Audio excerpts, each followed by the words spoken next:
Across the globe, there are places shrouded in mystery, where disturbing events from the past are whispered about, but never fully acknowledged.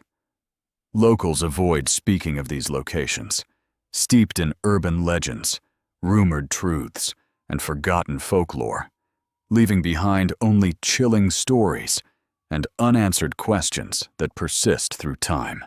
Let's journey to the Bellamy Farm, Oklahoma, USA, 1921. On a quiet spring morning, a neighbor walked past the Bellamy Farm and noticed something strange. The wagon was still, the doors open, and the house sat in an unsettling hush. Inside, a full meal waited on the table, still warm enough to send up the faintest steam. Chairs stood pulled back as if a lively gathering had just ended. Yet no voices echoed, no footsteps stirred, and every mirror in the house lay shattered across the floors. The Bellamy family, all 9 of them, were nowhere to be found. The Bellamy Farm lay on 200 acres of Oklahoma prairie and had been a point of quiet pride in its county for years. The family had planted cotton and corn, raised pigs and horses, and lent a hand to neighbors when hard winters came. They were prosperous in the pragmatic ways that mattered in that time and place. Sturdy barns, a windmill that sang to itself at dusk, a larder that stayed full through heat and blight. The year was 1921, a year still raw with national tremors, and the Bellamys were a 9-person household gathered around the small hum of Ivoritan life. They kept their doors open to neighbors, their ledger balanced, and their evenings bright with the kind of laughter that travels through rooms and stays.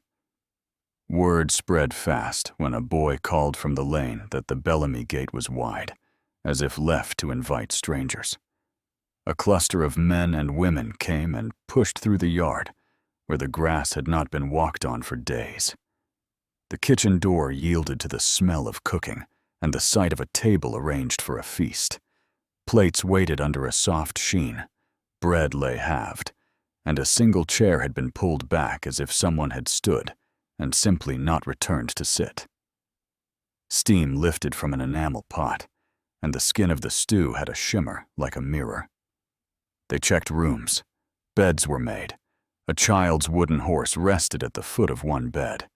Clothing hung on pegs in the back room, and a calendar on the wall had last month crossed out in a careful hand. There were no signs of struggle in the obvious sense, no overturned furniture, no blood-stained cloth, no forced locks.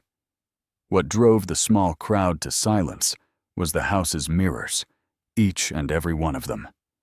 Glass lay in glittering confusion on the floors and the hearthstones, not only cracked or spidered, but shattered as if by concerted, violent intent. The mirror above the mantel had been thrown from its nail and lay face up, splinters catching the light and making the room seem full of pinpricks of dawn. The most immediate piece of evidence was the table itself. It was set for 12 people, though 9 had lived in the house. Place settings were spaced with domestic precision. An extra cup sat near the head of the table, rimmed with condensation. The food, once warm, had not cooled to the touch of the men who prodded it with tentative forks. The stew still gave off a faint scent when someone leaned close, and the butter on a loaf had a soft outline as though a knife had been recently run across it. Around the property, things felt uncatalogued by time. A lantern on the back porch had been hung properly, its wick blackened, but unconsumed. A child's shoe, small and cracked at the toes, sat alone by the door. The family Bible lay open on the parlor table to a page where names had been inscribed in a neat script. When a neighbor reached to close the book, a slip of paper fell out, a receipt for seed bought that spring, stamped by a county office. The handwriting matched the family ledger that was found in the study, its columns tidy and cross-checked. The shattered mirrors were the most peculiar and unsettling evidence. They had been smashed from the inside out, glass fragments facing inward toward the rooms where the family had slept and dined. The pattern of breakage suggested strength applied without the use of blunt instruments, as if the mirrors themselves had been compelled to give way. No rock, no hammer, no found object bore the residue of their impact. A mason who later examined the frames muttered about no indications of tampering with the walls or nails. Several mirrors were also marked by something faint and film-like, a residue that smelled of soap and earth, then faded when exposed to wind. Of the many details taken at the scene, one is the kind that lodges and refuses to leave. On the upstairs landing, near the top of the banister, someone had placed a bowl of water. It had remained there, untouched, its surface mirror-smooth in a house full of smashed reflections. The people who found it insisted on that detail later, the way survivors insist upon the impossible specificity of a single thing that proves something else happened. Rumors are the currency of places at the edges of official memory. Within days of the discovery, the county took possession of the Bellamy acreage for reasons that were never fully made plain to those who knew the family. An inspector recorded the farm as abandoned, cataloged a few of the more obvious items, and the land quietly passed into a ledger elsewhere. The local newspaper files for that week went missing from the microfilm vault down in the courthouse, which only tightened the knot of suspicion and speculation. There were practical theories, whispered at grocery counters and on porches where time slowed to the pace of gossip.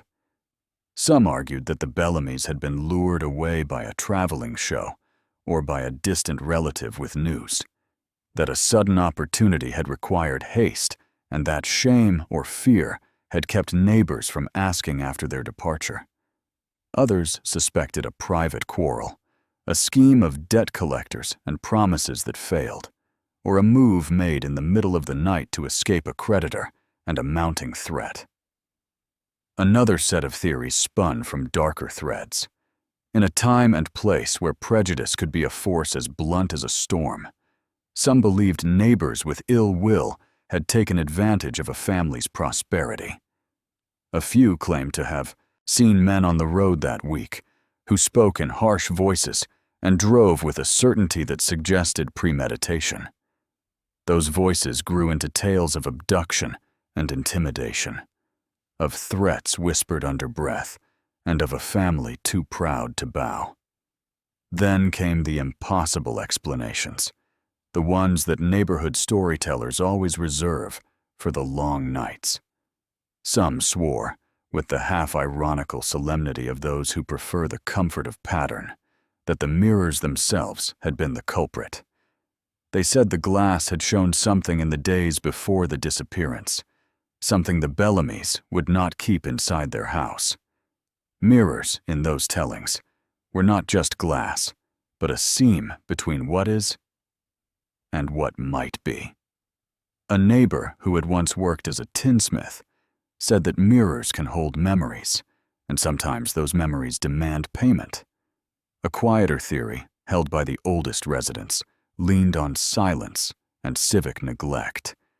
It suggested that the family had tried to make a complaint, to take up an issue with the nearest town authorities, and that in the process, their presence blurred into the machinery of bureaucracy. Files went unfiled, calls went unanswered, and a small injustice calcified into erasure. The theory offered no drama. It imagined the family dissolved by neglect rather than by malice, swallowed by the administrative indifference of those who could have acted.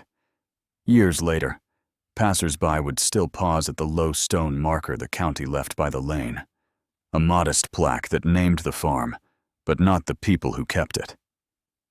Travelers would notice the patch of land that never quite grew the way the surrounding fields did, a stubble of different green.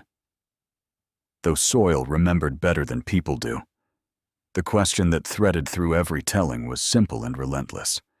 Why did no one look harder? And why had the story been allowed to be lost? When historians later tried to piece together the events, they found more silences than documents. Microfilm missing, records misfiled, and witnesses whose memories frayed in the telling. Every new inquiry ran into a wall of absence that felt structured rather than accidental. For some, the answer lay in the shape of a small, preventable indifference that metastasized into a communal forgetting. For others, truth remained an alien thing with no shape at all. The last line of evidence was the bowl on the landing. Those who had seen it argued that it might have been an offering, a ritual, or an act of protection. Alternately, it might have been an accidental placement, a child's game left incompleted. The bowl, curiously intact while mirrors around it lay in ruin, suggested intention. It suggested that someone had tried to preserve a single reflective surface when every other was compromised. Whatever the Bellamys faced, whatever explanation one prefers, the story resolves into the same ache. 9 lives folded into rumor, a property absorbed into records with no trace of protest, and a county that moved on. The mystery refuses tidy closure. It remains a dark window left half open on a house that no longer exists, inviting each new listener to stand and ask aloud what we owe to those who vanish from our ledgers. The answer is not hidden in a missing microfilm or in cracked glass. It is held in memory and in the small, stubborn obligation to ask the question at all, again and again, until someone cares enough to look. Our next destination takes us to Krankenhaus St. Matthias, Bavaria, Germany, 1887. They closed Krankenhaus St. Matthias in the winter of 1887, sealing questions beneath brick and mortar as villagers swore a choir sang for 3 nights. When the doors were pried open in 1901, the basement chapel held 43 bodies in a spiral, and the doctor's last journal line read, "They were right. It does answer." Perched above a Bavarian valley, Krankenhaus St. Matthias was built to shelter those whom families could not care for. A retired baron funded the project, and a small staff of physicians and nurses opened its wards with earnest intent. The hospital's official operation lasted only 11 months, and then the gates were bricked closed. Records from the period are scarce, and for over a decade, neighbors passed stories by hearthlight instead of facts.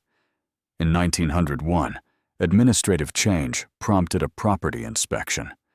Masons set to work on the sealed entrance, and villagers gathered, some with curiosity, others with old fears.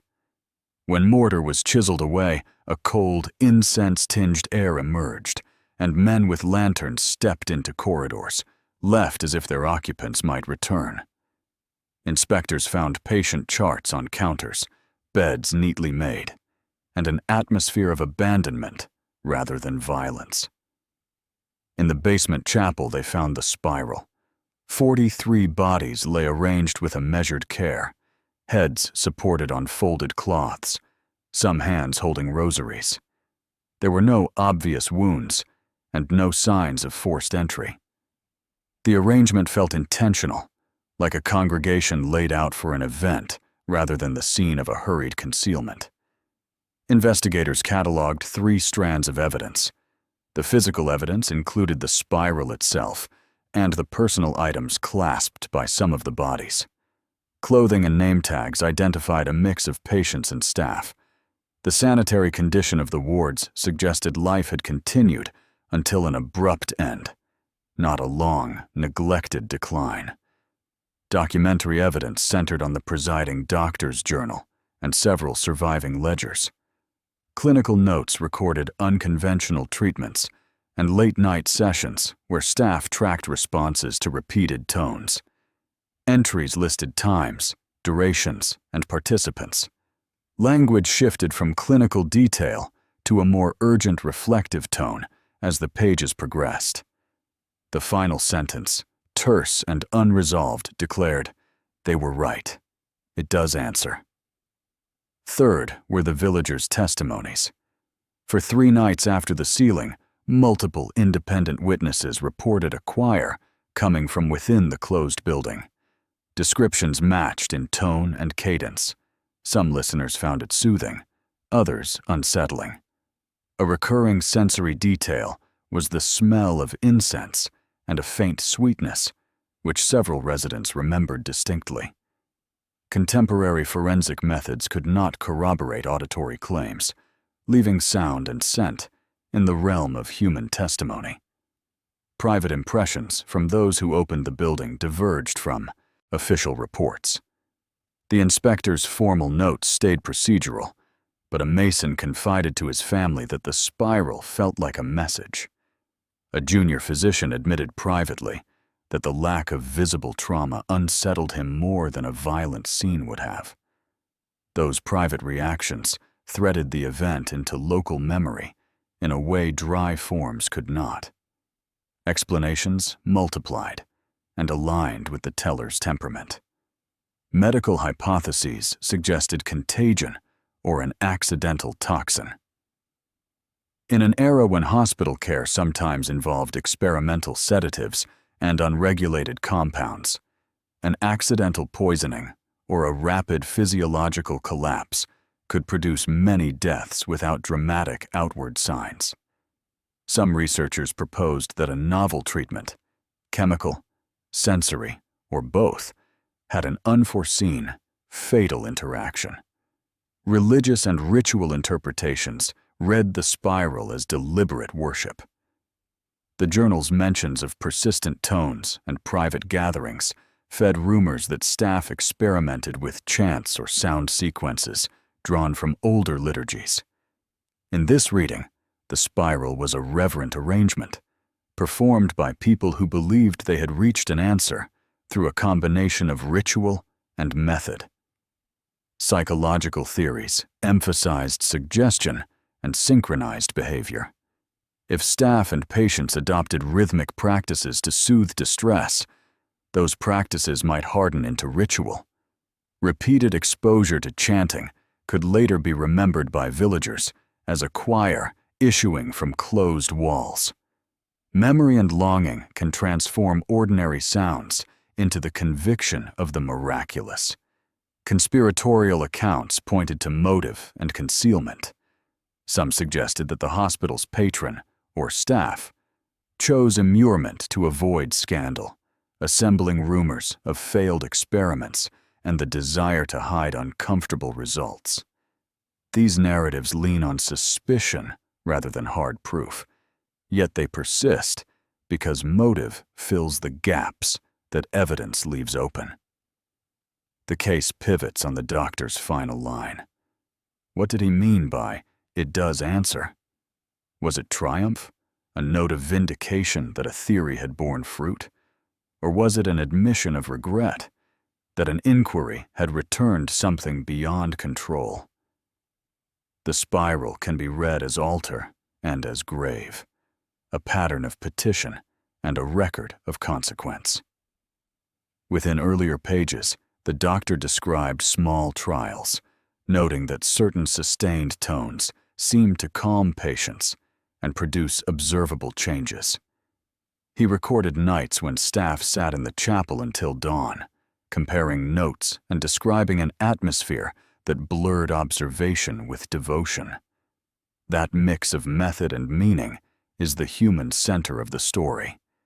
Community reactions then and later were varied and telling. Families who had entrusted loved ones to St. Matthias resisted interpretations that implied negligence. Clergy counseled reflection, while pamphleteers stoked speculation. Scholars who examined the case in subsequent decades emphasized context, noting that late 19th century hospitals often sat at the crossroad of new science and enduring spiritual practice. Sound and rhythm had been used therapeutically in many cultures, and St. Matthias may have been testing a boundary where earnest care became something different. Today, hobbyists and historians sift through census records and brittle ledgers, trying to reconstruct motives and timelines. Their reconstructions diverge, yet all return to the same hinge, the doctor's final sentence. It directs inquiry and denies certainty, inviting interpretation without granting closure. Perhaps the clearest answer is also the most human. Krankenhaus St. Matthias drew together people in need and caregivers who tried combinations of prayer and practice. In that fraught convergence, something responded. If it was a discovery, it became entangled with grief. If it was an act of desperation, it took on the solemnity of ritual. The doctor's words resist being read as verdict or vindication, and that resistance is the legacy. We are left with one simple, urgent question. Did those at Krankenhaus St. Matthias hear an answer to a question they posed, or did they create in their final hours a pattern that recorded what they already believed? The words left behind do not solve the valley's mystery, they sharpen it. The choir may have sung, or the choir may be a chorus made from memory, but either way, the place keeps listening, and so must we. Next up, we travel to the Wentworth Mine, Cornwall, England, 1863. 17 miners stepped into the eastern shaft of Wentworth Mine on a Tuesday morning in 1863. By midday, the tunnel caved in. Yet for 6 nights, a steady tapping echoed from beneath the ruin. When rescuers reached the chamber, it held no men, no tools, only thousands of tally marks etched into the rock like a warning left behind. Wentworth Mine crouched along a ragged Cornish coastline, where wind and water had long quarried both tin and attention. In the year the shaft opened, the village depended on the mine for wages, and sometimes for pride. Mines were not merely workplaces. They were communities, families threaded through corridors of rock. The eastern shaft had promised a new vein, a deeper corridor of ore that would keep men employed through the lean months. Proprietors invested, engineers planned, and miners who had learned the trade from fathers and uncles handed down pick and lamp in a lineage of calloused palms and careful superstition. On the morning the men entered, the air smelled of damp rope and lamp oil.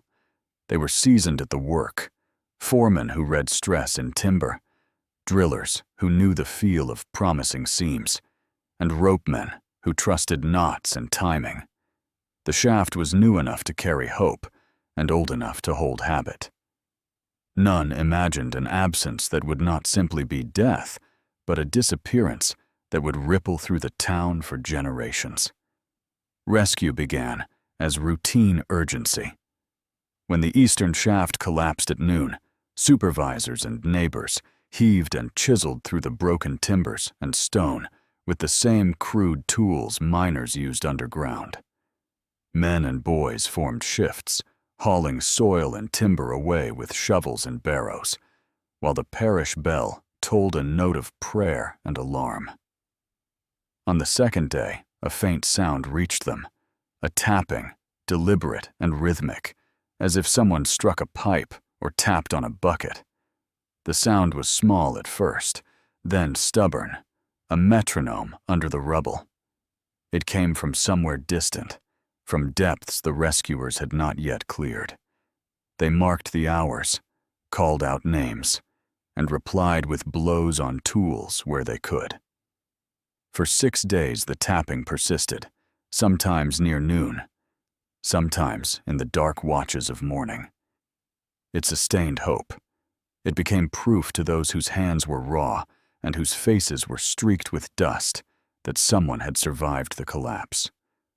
When engineers finally reached what they thought was the main cavity and broke into the inner air, the expectation of an injured, weakened, or exhausted company of men turned to bafflement.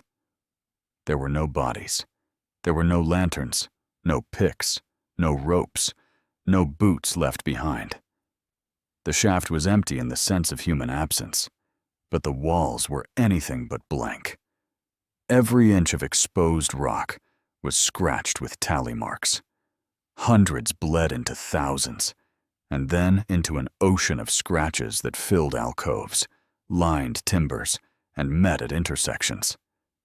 The marks varied in depth and angle, some shallow, as if made hurriedly with a fingernail, others gouged by repeated effort.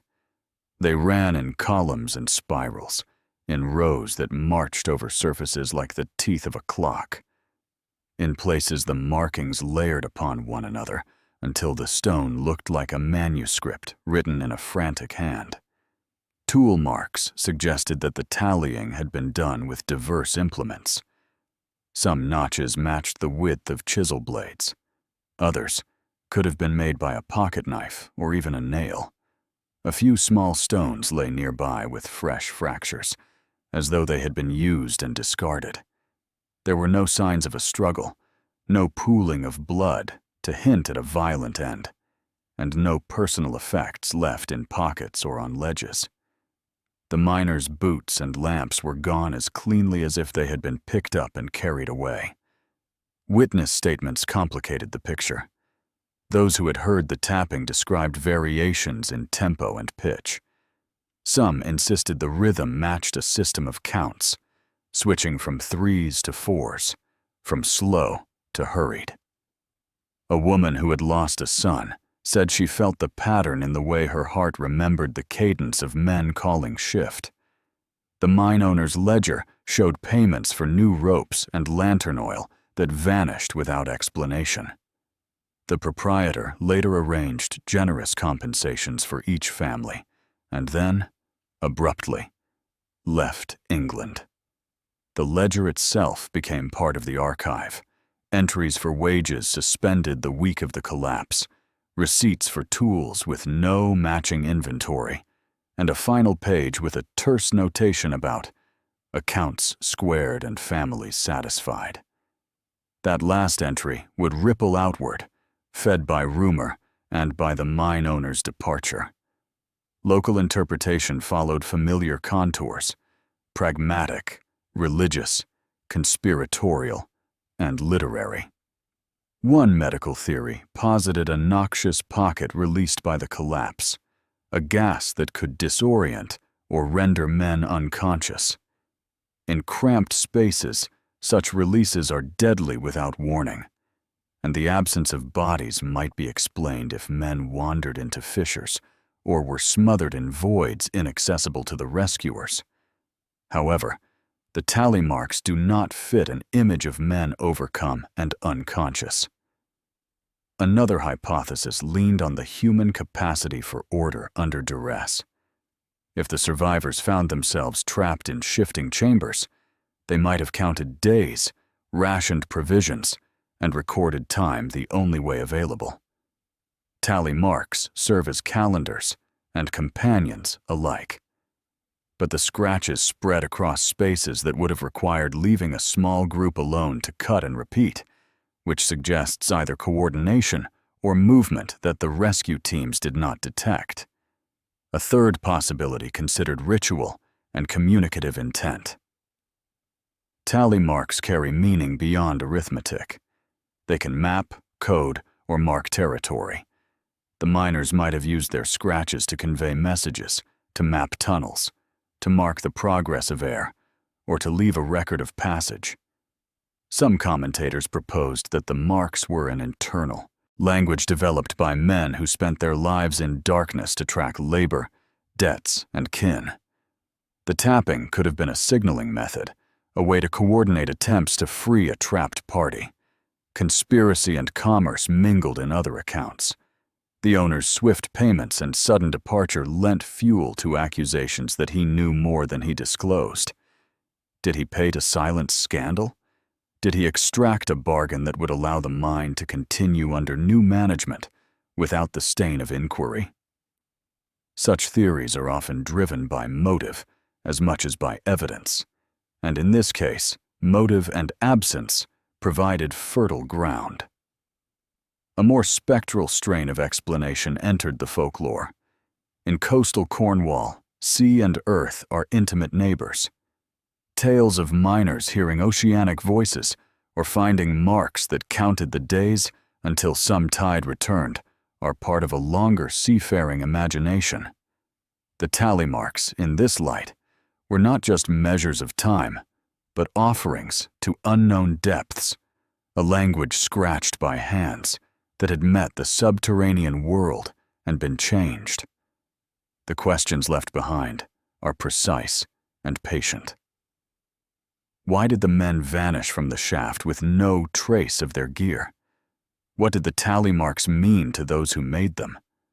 Why did the tapping continue long enough to sustain hopes and arrange rescue? And why did the owner compensate families and then remove himself from the scene? If the scratches were a chronicle, they do not read easily to those outside the lightless practice that produced them. They could record days, mark names, map air, or encode a pattern intended for those who knew the system. The tapping might have been a signal language, a Morse before its time, a rhythm intended to convey coordinate points or to coordinate attempts to dig toward a particular seam.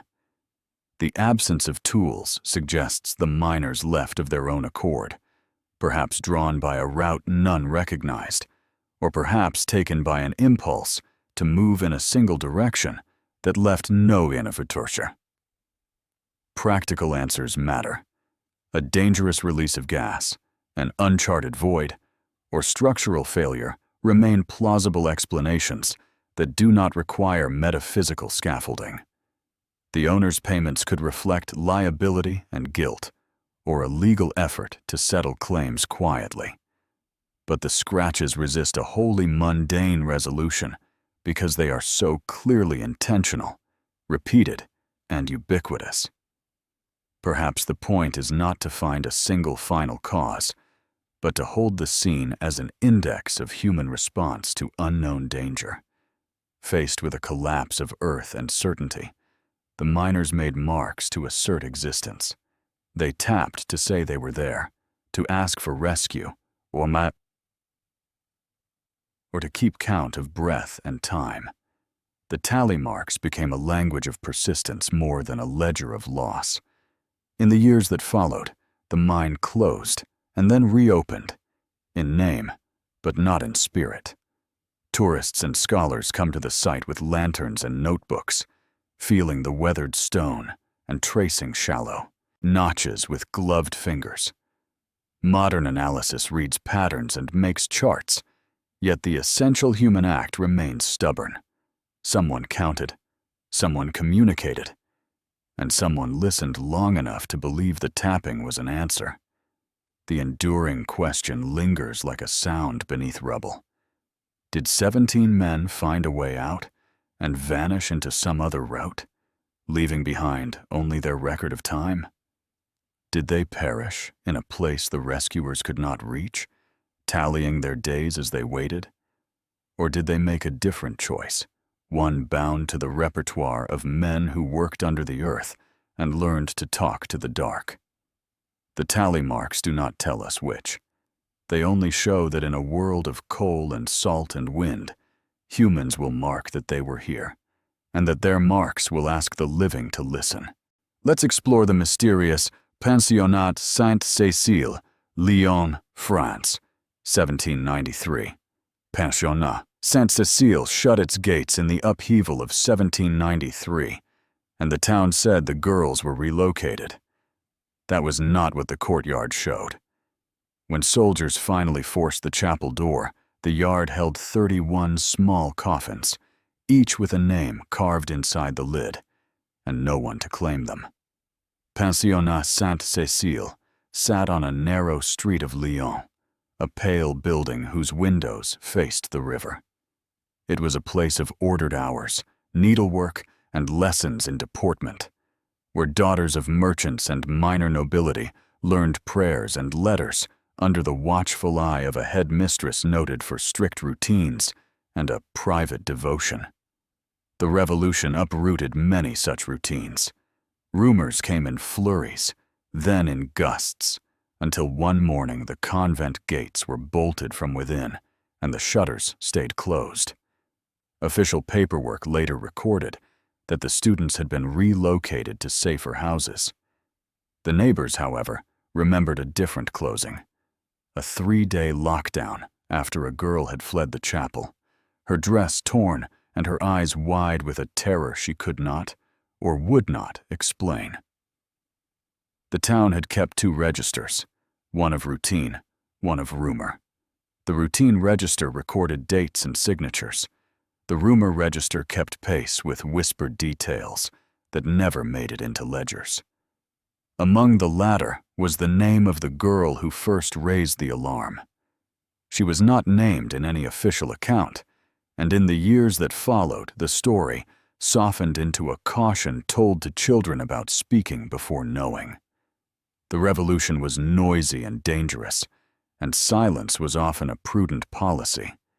Yet silence can also preserve whatever it is that a closed door tries desperately to hide. When revolutionary detachments finally reached Pensionnat Sainte-Cécile, the village expected disorder and evidence of flight. Soldiers forced the heavy chapel door after finding the perimeter quiet and the shutters fast. Inside, the chapel was tidy, as if regular prayer had paused but not broken. Candles, long spent, had left faint smudges in their holders. Prayer books lay on pews open to familiar psalms. The headmistress's private chapel was found locked, many testified. But it was the courtyard that held the most disquieting sight. 31 miniature coffins were arranged in a grid upon the cobbles, each crafted with care, and each bearing a name carved into its inner lid. The names were unfamiliar to the mothers who searched registries. They matched no entries in the school list, and they did not correspond to any known parish logs. The coffins were polished, as if prepared for a ritual, and each lid had been placed back neatly, as though the act of closing completed something deliberate. There were no traces of distress around them, no footprints that suggested hurried removal, and no toys or personal effects left near the boxes to indicate childish presence. The soldiers moved through the school with methodical hands. They found no Krankenhaus, dormitories, no signs that girls had simply slipped away in the confusion of revolution. The kitchen contained cooking pots with dried paste. The laundry room held folded linens, and the bell ropes were intact. The headmistress was reported to be missing from the premises. Her rooms were arranged with the same meticulous order, her private desk holding ledger entries that ended abruptly. The official file later supplied the language of reassignment, but the coffins whispered a different account. The tangible record clustered into 3 kinds of evidence: the physical coffins and their craftsmanship, the headmistress's papers and private devotional items, and a cluster of local testimonies that resisted official smoothing. The coffins themselves were singular. Crafted to fit small dimensions, they were lined in plain linen and varnished on the outside. Each lid bore an inscription carved with a steady hand. The script varied subtly from box to box, some letters shallow and precise, others more forceful, as if pressed with emotion. The names inside the lids were not simply given names. They read like combinations of saints and obscure surnames, or like invented epithets: Aurelia of the Dusk, Marianne of the Thorn, Cecile without echo. Scholars who later examined photographs of the carvings noted that some names followed patterns used in private inventories and mystical notebooks of the period, while others were clearly original compositions. The headmistress's desk contained items that complicated her public persona. Alongside timetables and financial notes lay a folded pamphlet on ascetic practices, marginalia about the efficacy of small votive burials, and a small, oil-stained book of correspondences with a cleric who signed only with a cipher. There were also lists of names, scrawled and crossed, and a single sentence written in haste that read, "She found what sleeps beneath the image." That sentence matched none of the formal ledger later offered to investigators, and it suggested private activity in a space the school's public face never acknowledged. Witness testimony supplied the shape of events that official reports obscured. Neighbors spoke of 3 days during which no sound left the school except the muffled footfalls of someone moving in the night. A laundress said she saw the headmistress carry small parcels into the courtyard at dusk and lay them down with careful hands. Another witness described a student stumbling into the street one afternoon, pale and shaking, whispering only that she had seen boxes that were not for the living. These accounts were repeated in hushed tones at first, then with a hardening certainty. The official narrative of relocation could not account for the exactness of the coffins, nor for the private notes that suggested ritual action rather than routine packing. Interpretations of the scene multiplied along the fault lines of belief, social standing, and memory. One set of explanations emphasized spiritual devotion gone awry. The headmistress may have adopted a practice of votive burials, a private custom drawn from older Catholic or folk traditions. In some communities, a symbolic burial marked a rite of passage, a letting go of the past, or an intercession for a child's safe passage through illness. In this light, the coffins were offerings, tokens intended to protect or conceal something precarious during the political storm. A second theory framed the coffins as an inventory of names used in training or discipline. Perhaps the headmistress maintained a ledger of imagined girls to choreograph control, to discipline through symbolic absence. The names would then be a tool, a ledger enacted in wood to shame and to steer, a demonstration of authority that used symbol instead of corporal punishment. Political readings emphasized strategy. The revolution unsettled hierarchies. Some suggested the school prepared the coffins as a way of hiding identities or records from the inquisitive authorities. Empty coffins might serve as a private archive, a cache where names were encoded and sequestered so that girls could be moved without trace, or that certain connections could be preserved safely in wood when paper could be seized. A darker line of thought moved toward a cult. The headmistress's private pamphlets and the book of ciphered clergy correspondence hinted at practices that blurred devotion with esoteric ritual. If the headmistress believed certain names summoned protection, she might have laid them away deliberately. That belief alone does not make her culpable of crime. Yet some in the town insisted that what the girl discovered in the chapel had been more than an altar object. Whether it was an object of relics, a symbol of shame, or something intended to call on powers beyond the school, the discovery evidently terrified the child enough to precipitate the lockdown. The most stubborn question is simple and precise. Why were there 31 coffins, carved with names that match no registry? Were they a protective rite, a ledger of shame, a way to hide names during a season of danger, or evidence of a headmistress who catalogued private identities in wood as one might catalog saints or sins? The sentence found among her effects, "She found what sleeps beneath the image," invites speculation without offering a resolution. Beneath what image and what had been sleeping? There is a human core that resists tidy answers.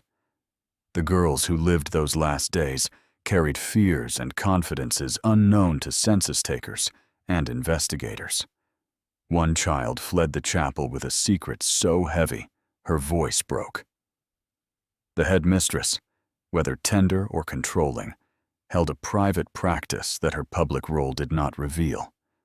The revolution transformed public life into a stage where identities were easily lost, and objects like boxes could become repositories of memory, guilt, or protection. Later historians debated whether the coffins represented a symbolic inventory or something more literal. Some suggested the headmistress hoped that by naming emptiness, she could stave off loss. Others argued she had prepared for ruin by sequestering names for safekeeping. Local storytellers shaped the ambiguity into tales that warned children about curiosity and about secret rooms. Pilgrims and scholars came over the centuries to trace photographs of the carvings and to read the headmistress's hastily written line as either confession or prophecy. If any answer matters most, it is the one about listening. The town did not listen closely enough while the school was closed. They recorded the administrative change and missed the private ledger of small coffins. Names can be erased on paper, but in wood they remain, carved by hand and placed in the courtyard to be found by those who would look. The courtyard still holds the echo of a child's panic and the headmistress's careful hands. Whether the possessions were protection, punishment, or penance, they ask us a final question. What does it mean to name those we choose to forget? And who are we to decide which names deserve a place in the world? Our next stop is the Aldridge School for Girls, Scottish Highlands, 1889. Snow swallowed the road to Aldridge School for Girls during a bitter February in 1889, and 23 students and 4 teachers vanished. Searchers found the building warm and tended, porridge on the stove, fires burning. A photograph in headmistress's office bore a child's caption, "We found the door." Aldridge School for Girls crouched on a lonely ridge of the Scottish Highlands, a square of stone with tall windows that looked out over peat and fir. It was a place of regimented afternoons, of arithmetic and embroidery, of hikes in clear weather and strict lights out in the hall. The headmistress kept order with a confidence that sometimes read as kindness and sometimes as calculation. Winters were long and listened to. The school stored coal and preserves, and the children learned to measure days by the way the light fell on the stairwell. The region held its superstitions under a polite vocabulary. High winds were called the mothering of the moors, and paths vanishing into snow were explained as tests of sense and prudence. The school stood within walking distance of 2 hamlets, but most of the girls came from farther inland and rarely left during term. When the storm closed in that February, a February of deep drifts and quick whirls, people thought only of endurance. No one imagined a disappearance that would make the ridge a different kind of silence. Search parties set out the morning after the storm worsened, boots cutting hollows into the soft crust of snow. Families worried and called. The headmistress's last note had been concise, a line about rationing and keeping fires lit. The town organized, sending men with ropes and lanterns to the ridge where the school's chimney tops rose like sentinels in the white. They found the house as if its occupants had paused mid-task. In the kitchen, porridge still bubbled gently on a pot, its steam a thin promise that someone had tended the stove recently. The hearth had embers, not cold coals. Bowls and spoons sat arranged on a long table. In the dormitories, bedding lay folded at the foot of beds. The bell in the courtyard had not been rung. The outer door was closed from the inside. There were no signs of forced exit or hurried flight, no footprints leaving the property through the deep drifts. It was in the headmistress's office that a single photograph interrupted the neatness. Laid upon her desk, face up as if it had been examined and then replaced, was an image of all 27 women standing together in a forest clearing. The trees in the picture were tall and indistinct, a place that did not exist in the surrounding landscape within 50 miles. On the back of the photograph, written in a careful childish hand, were the words found by everyone who later read them and never forgot them. We found the door. Investigators cataloged what they could find and what they could not. The domestic evidence argued against panic. Meals were half prepared. Coats hung neatly on pegs. A ledger showed attendance and routine tasks assigned for the day of the storm, ending with an entry that the headmistress had initialed. Her handwriting changed in later pages, grew tighter, more insistent, as if under pressure. The photograph proved the most troubling artifact. It was a formal portrait, not a snapshot. The composition suggested planning, lighting, and time. All faces were visible and calm.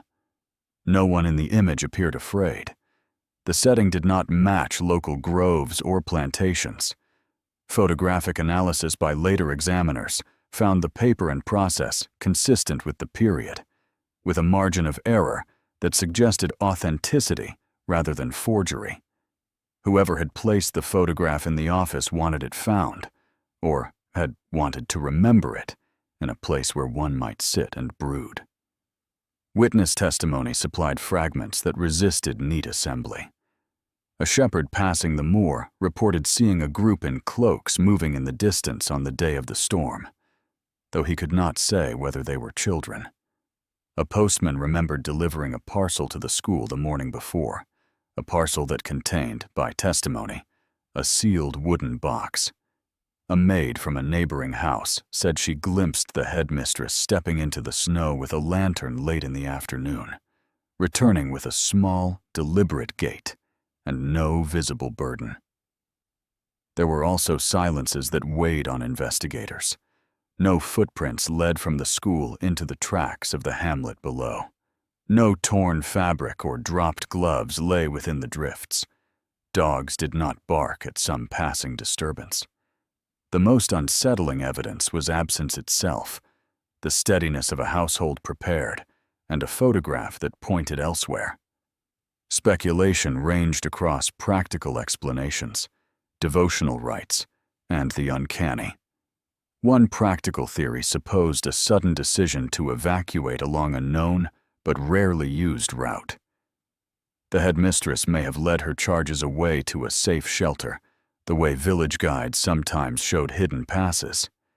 In that case, the photograph might be a memory of a place previously visited, and the child's caption a simple record.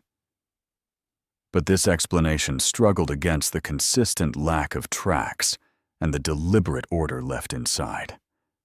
A second hypothesis considered an intentional departure through means known only to those who had prepared for it. The headmistress may have possessed knowledge of an old path or a sheltered clearing, a place where people crossed between seasons and where the image was taken. The children might have been led to that clearing as part of a lesson, a ritual, or an exercise in courage, and then something compelled them not to return in the usual way. This theory could account for the photograph as prearranged evidence of discovery, a sort of proof that the door existed. Religious and ritual explanations looked to the photograph and the phrase. We found the door as metaphor and as action. The headmistress was known to favor meditative walks and to speak of thresholds in sermons about character and faith. To find the door could mean to discover a new way of being, to cross an internal threshold. In such a reading, the disappearance would be voluntary, an intentional crossing into a communal act of renunciation or retreat. That interpretation poses hard questions about consent and leadership when children are involved. A darker, uncanny strain suggested that the door was not a metaphor. Folklore across the Highlands speaks of liminal places where the world folds, where travelers step and find themselves elsewhere. A crossing like that, in legend, often demands something in return or requires blindness to what lies beyond. The photograph, if literal, showed them apart from the ridge, standing in a wood not of their valley. The caption then read like a triumph and a warning, claiming both success and the intimacy of a discovery that excludes the reader. Finally, there were institutional theories. The headmistress might have arranged the removal for protection, to move the students and staff to homes where the storm would not reach them, to families or to a benefactor with a house in a distant grove. Signing out of official records, leaving the photograph as a marker, and ensuring the school presented no signs of panic could be part of a plan to keep the girls safe and the household intact. The problem with this interpretation lies in the secrecy and the photograph's choice of a place that, if real, would isolate rather than hide. The persistent question comes in the form of a child's assertion. What did they mean by, "We found the door"? Was it an announcement of triumph, a childlike note left to explain an adult maneuver? Was it an invitation for the reader to follow, or a message that insisted the searchers had not yet looked where they should? The words are small, simple, and impossible to settle into one single meaning. There is a human tenderness to the image and the caption. The girls are composed and bright in the photograph. If they went willingly, they carried their sense of belonging with them, and the headmistress, who kept both order and patience, may have believed she was guiding them to something better. If they left under compulsion, the photograph becomes a tragic document, the evidence of a departure dressed as a triumph. Some heirs of the ridge maintain that the photograph is a map, a set of coordinates encoded in posture and tree placement. Others insist the phrase was meant as a memorial, a way of naming a brave act before the children crossed a difficult line. Tourists and scholars convene to argue and to speculate. The Moor, however, maintains its indifference, and the school's empty stove and the photograph on the desk remain what they always were, artifacts that ask more of us than they give. Perhaps the clearest and most challenging truth is that the door might be both real and metaphorical. Humans create thresholds all the time, the step, through rituals, decision ends, and departures. The photograph records a moment of stepping. The caption claims discovery and closure. The lingering question to anyone who reads the lines is this: if a door exists and we find it, are we obliged to follow, to close it behind us, or to leave it open so others may see where it leads? The answer, like the girls from the Aldridge School, proves elusive. Time to uncover the secrets of Estancia del Silencio, Patagonia, Argentina, 1904. When authorities reached Estancia del Silencio in the autumn of 1904, they discovered 200 cattle standing upright in frozen stillness, and a family of 6 seated at the dining table, hands folded and eyes open. Autopsies dated their deaths months earlier, yet candles in the corridors had been lit within the week. Estancia del Silencio lay where the Patagonian wind met an endless plain. The ranch was mapped in prosperity and pedigree. For generations, the family had grazed herds across a sweep of blue horizon, their name printed in export ledgers and spoken in the markets of distant towns. The house itself combined European refinement with rural practicality. Wide rooms, a long dining table. Portraits hung like small claims of permanence. They welcomed guests, paid handsomely for labor, and answered letters promptly enough that silence became notable. When months of unanswered letters and missed shipments reached the customs office, local officials assumed illness or a delayed season. 8 months without response is a long interval in a trading life, and rumor rippled through nearby villages like frost. People spoke of blizzards that came early and of a harsh winter that would test any household. Still, the estancia remained a point on a map. a place where one expected to find living voices and clattering boots.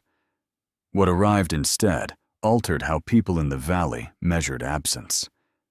A small party of officials and laborers crossed the plain in heavy coats and stiff boots. The road dissolved into ruts of ice, and the last stretch required ropes and a patient team. When they finally walked up to the hacienda, the scene at first seemed to balance between careful preservation and a staged tableau. On the fields, 200 cattle stood in rows as if posed for sale.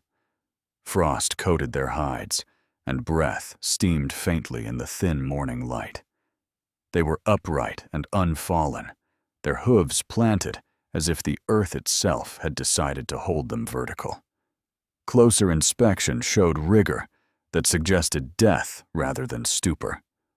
The corral gates were unlatched, and the animals had not been penned that way by any recent hand. Inside the house, the family of 6 sat at table, as if frozen mid-conversation. Their faces wore no wounds. Their hands lay folded on the cloth, and one of the daughters had a napkin tucked at her throat. No one reacted to the approach of visitors. The dining chairs sat pressed close to the table, plates undisturbed, and a single untouched carafe of water on the sideboard. The overall effect was the uncanny of a household preserved rather than ravaged. Yet the house showed signs of life that contradicted the medical findings. Candles in the bedrooms, corridors, and chapel had been lit recently. Hearth embers had been raked, not cold for the ages that the autopsies suggested, and footprints in the kitchen snow tracked to and from the back door within the last few days. That contradiction opened the investigation like a hinge, letting in the cold curiosity of officials and the warmer, more fearful speculation of neighbors.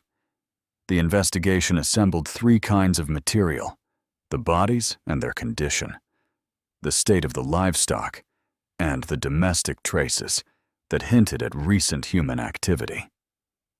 Medical examiners recorded the family members as having died months earlier, according to decomposition markers consistent with the climate and tissue studies available at the time.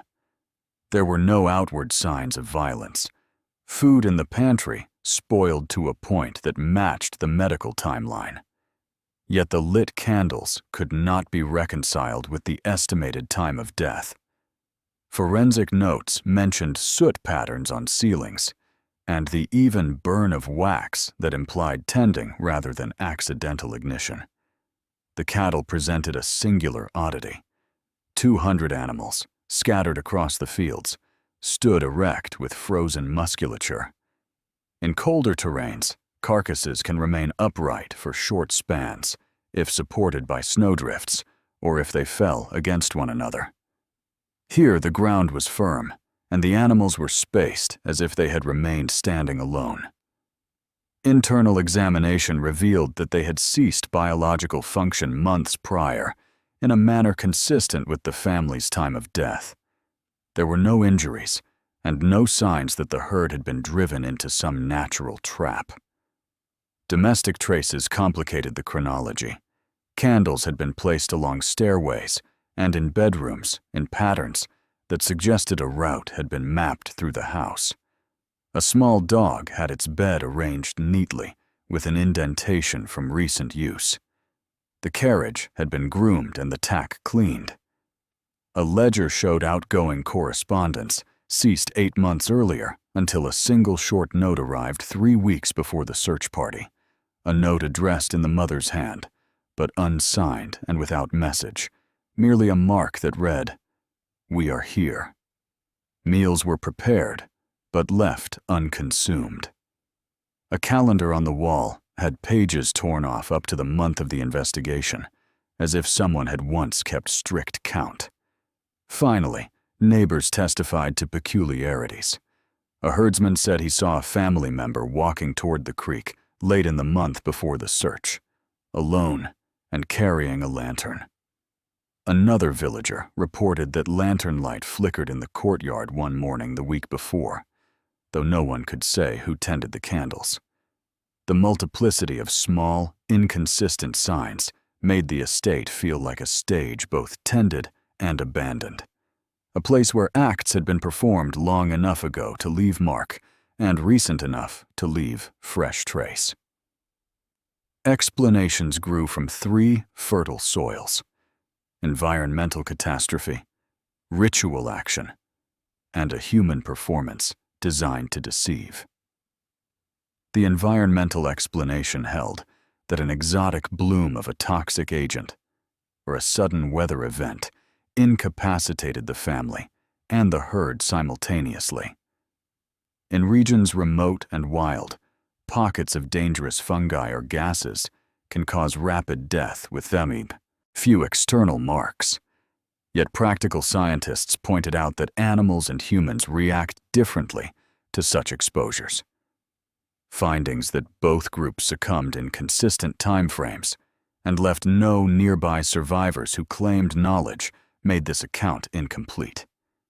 A second cluster of theories posited ritual or devotional behavior. The lighting of candles throughout the house suggested ceremony.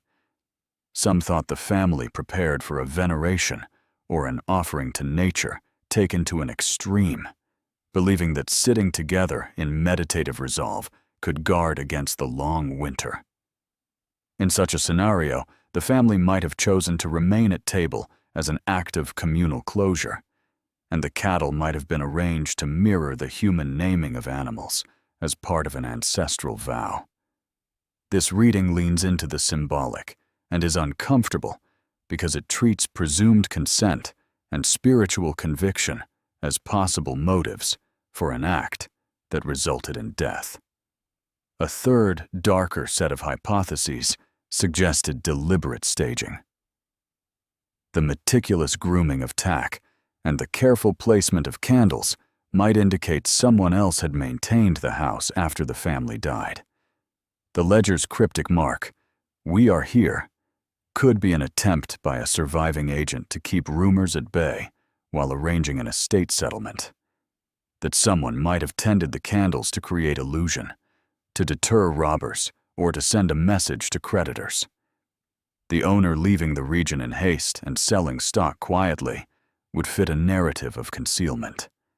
Yet why leave animals dead in standing rows, and why keep the family's bodies undisturbed at table? Some whispered that a hybrid explanation was more plausible.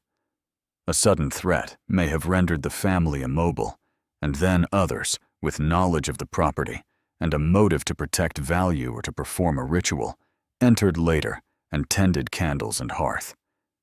Those actions could be defensive, devotional, or opportunistic. The record of footprints and recent maintenance is consistent with human presence after the time of death. The most pressing question is not scientific, but moral. Who tended the candles, groomed the tack, and left the ledger with its single mark? If no one tended these things, why do signs point to recent attention? If someone did, what were their motives and where did they go? This question fractures into two urgent sub-questions. First, did the family choose their end as an act of faith, a ritual, or a resignation to the environment around them? Second, were their deaths observed and then managed by outsiders who sought to protect property or to perform rites that preserved dignity or value? The evidence refuses to yield a single narrative. In the end, the scene at Estancia del Silencio reads as a layered event. The bodies and animals mark a time of loss. The lit candles and tended hearth suggest that someone desired continuity. The ledger's quiet inscription insists on presence when presence seemed impossible. Perhaps the only clear answer we can hold is that human beings, faced with the vast indifferent wild, respond in ways that mix practicality, devotion, and calculation. The ranch stands now as a place that asks us whether care after death is proof of love, proof of leverage, or the last stubborn attempt to keep a household whole. There remains a final question that troubles those who have walked the plane since. If the candles were tended by living hands after the family died, did those hands belong to family, friends, or strangers? And if strangers tended them, did they do it to shelter the memory of the lost, or to mask something they did not wish anyone to find? The land keeps its record in frost and hoofprint. The answers are small and slow, and they come, if at all, like thawing. Next, we're headed to Station 14, Trans-Siberian Railway, Russia, 1911. Train 217 stopped at Station 14 on a frozen night in 1911 and never departed.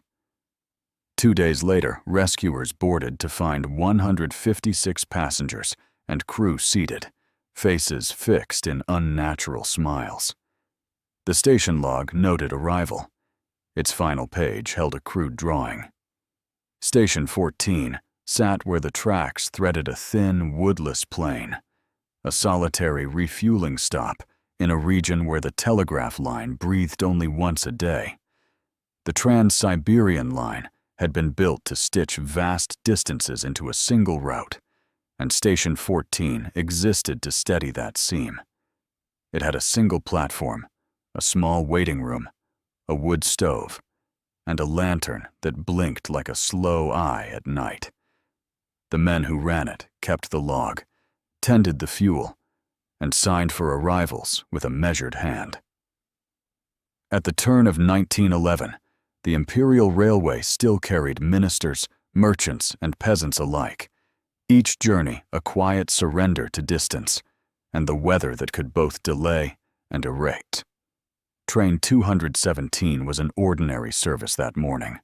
It ran long hours and longer distances, and those aboard expected routine.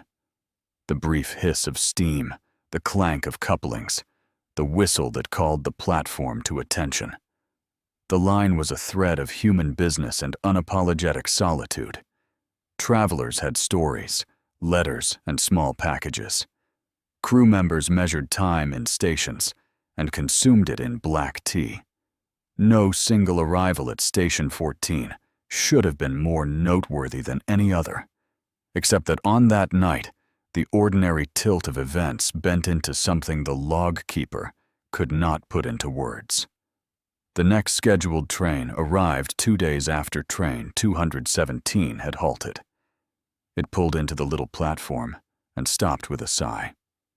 Crew and a handful of passengers disembarked and found the usual scene of a refueling halt, a smudge of smoke above the small stack, a door left unlocked. Then they opened the car doors, and their ordinary expectations collapsed. Inside each carriage, the occupants sat as if caught mid-conversation or mid-gesture. Men in fur collars, a woman with a parcel on her knees, an elderly man with his cap perched at an angle, a conductor with his cap askew. All faces wore the same fixed expression, that curious tilt between repose and a smile. No one made a sound. No breath fogged the glass. No movement betrayed life. The arrangement of bodies suggested people who had stayed in their places, who had not scrambled or fought, who had not sought escape. There was no sign of acute struggle. On the platform, the station keeper had written a terse line. His entries were usually neat, noting fuel dispensed and the time of departure. That day, he had recorded the arrival of Train 217 and had left a blank margin.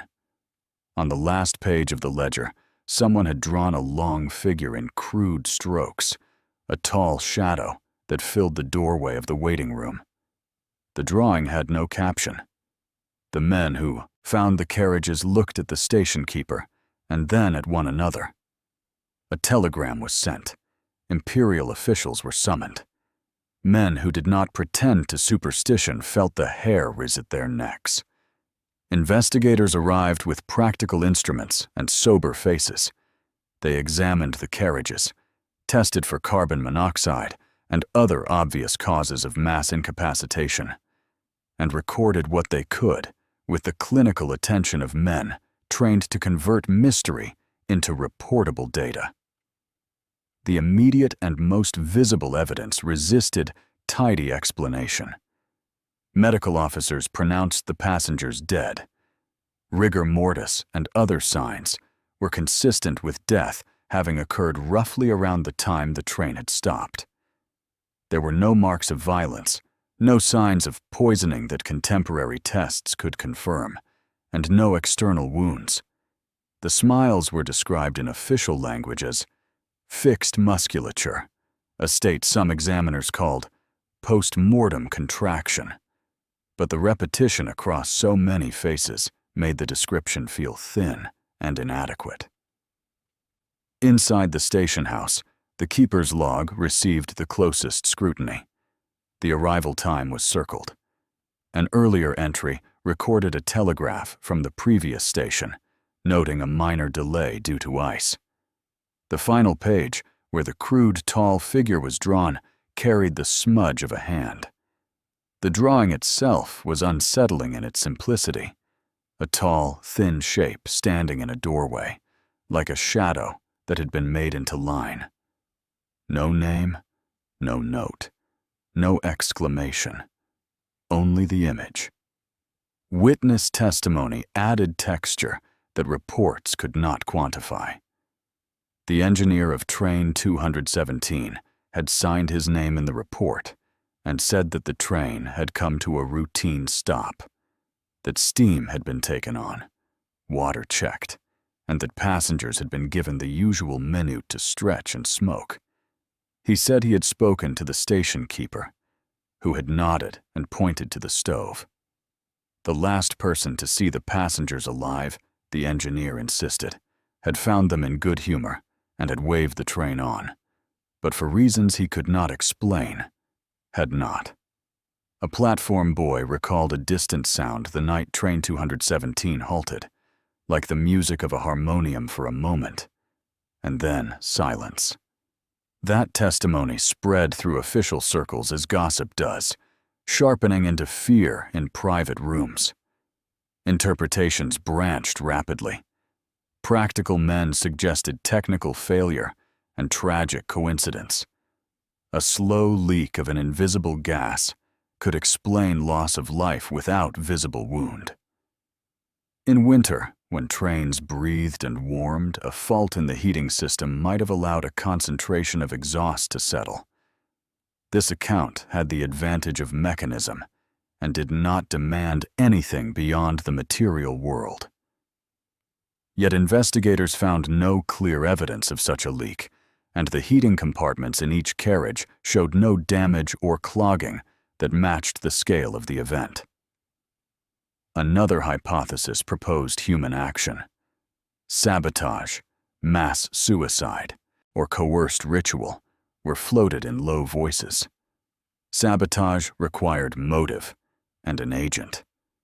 There were rumors of political agitation in the region and passengers of particular professions on that train. But nothing in the passenger rolls suggested a unifying target that would explain the whole. Suicide, especially mass suicide, did not fit the careful order in the carriages or the absence of a manifesto. Coercion presumes a force external to the train, but investigators could not find evidence of struggle or of anyone entering the cars after the stop. Then there were the more disturbing suggestions that crossed into the speculative. The crude drawing in the log, the harmonium-like sound, and the uniformity of the smiles led some to propose an influence that altered comportment rather than killed in an immediately violent way. A presence that could induce a calm acceptance might explain both the seated arrangement and the smiles.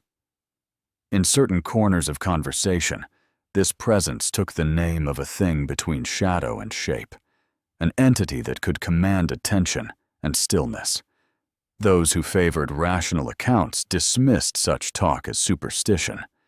Those who had seen the drawings and heard the harmonium rumor found the rational explanations lacking an aesthetic. An institutional response followed the uncertainty. The imperial authorities sealed Station 14 and rerouted the line. They treated the place as a site to be avoided and a record to be obscured. The tracks were moved by miles where they could be moved, and the station house was boarded up. The log was placed in an archive and access restricted. Over time, the sealed pages and the crude drawing gained the status of an index, a single artifact that asked for explanation and offered only image in return. The central question is simple and immovable. What stood in the doorway of Station 14, and what did it ask of those who saw it? The evidence offers a string of possibilities, but no conclusive end. Material reasons could account for death and absence of injury. Human motives could account for arrangement and stillness. Yet the drawing insists on a silhouette, and the harmonium rumor on a sound that did not belong to the rails. Perhaps the most honest answer is a restraint from certainty. The ledger keeps its sketch, and the sealed station keeps the air that once circled the closed doors. The dead remain where they rested. Their faces look out from photographs and reports in ways that do not soften. People who visit the old archive feel a hush settle over them when the pages are opened. Scholars debate whether the drawing is a panic doodle or a depiction of something seen. Engineers point to possible vent failures. Clerics speak of a test of faith. Storytellers, who have the fewer restraints of the official record, give the tall shape a name and a purpose. Whatever explanation one prefers, the scene at Station 14 endures because it is an encounter between the ordinary instruments of travel and an interruption that refused routine language. The tall figure in the doorway, whether ghost or malfunction or metaphor, obliges a question about what we expect of public spaces that serve movement and commerce. Do these spaces guarantee return and departure, or do they sometimes become places where something else waits? In that cold, at that stop, a whole train stopped moving through the world and became a tableau for the living to decipher.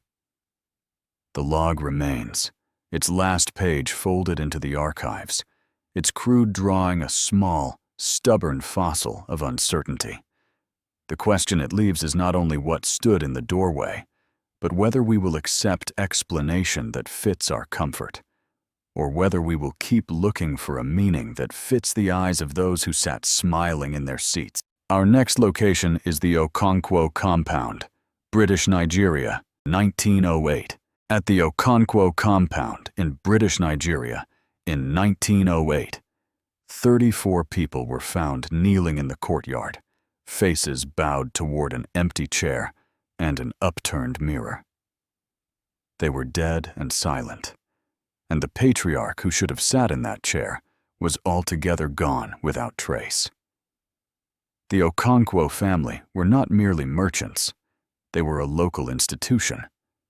Their compound sat amid groves of oil palms, where the sticky light of trade dripped into ledgers and ledgers into reputation.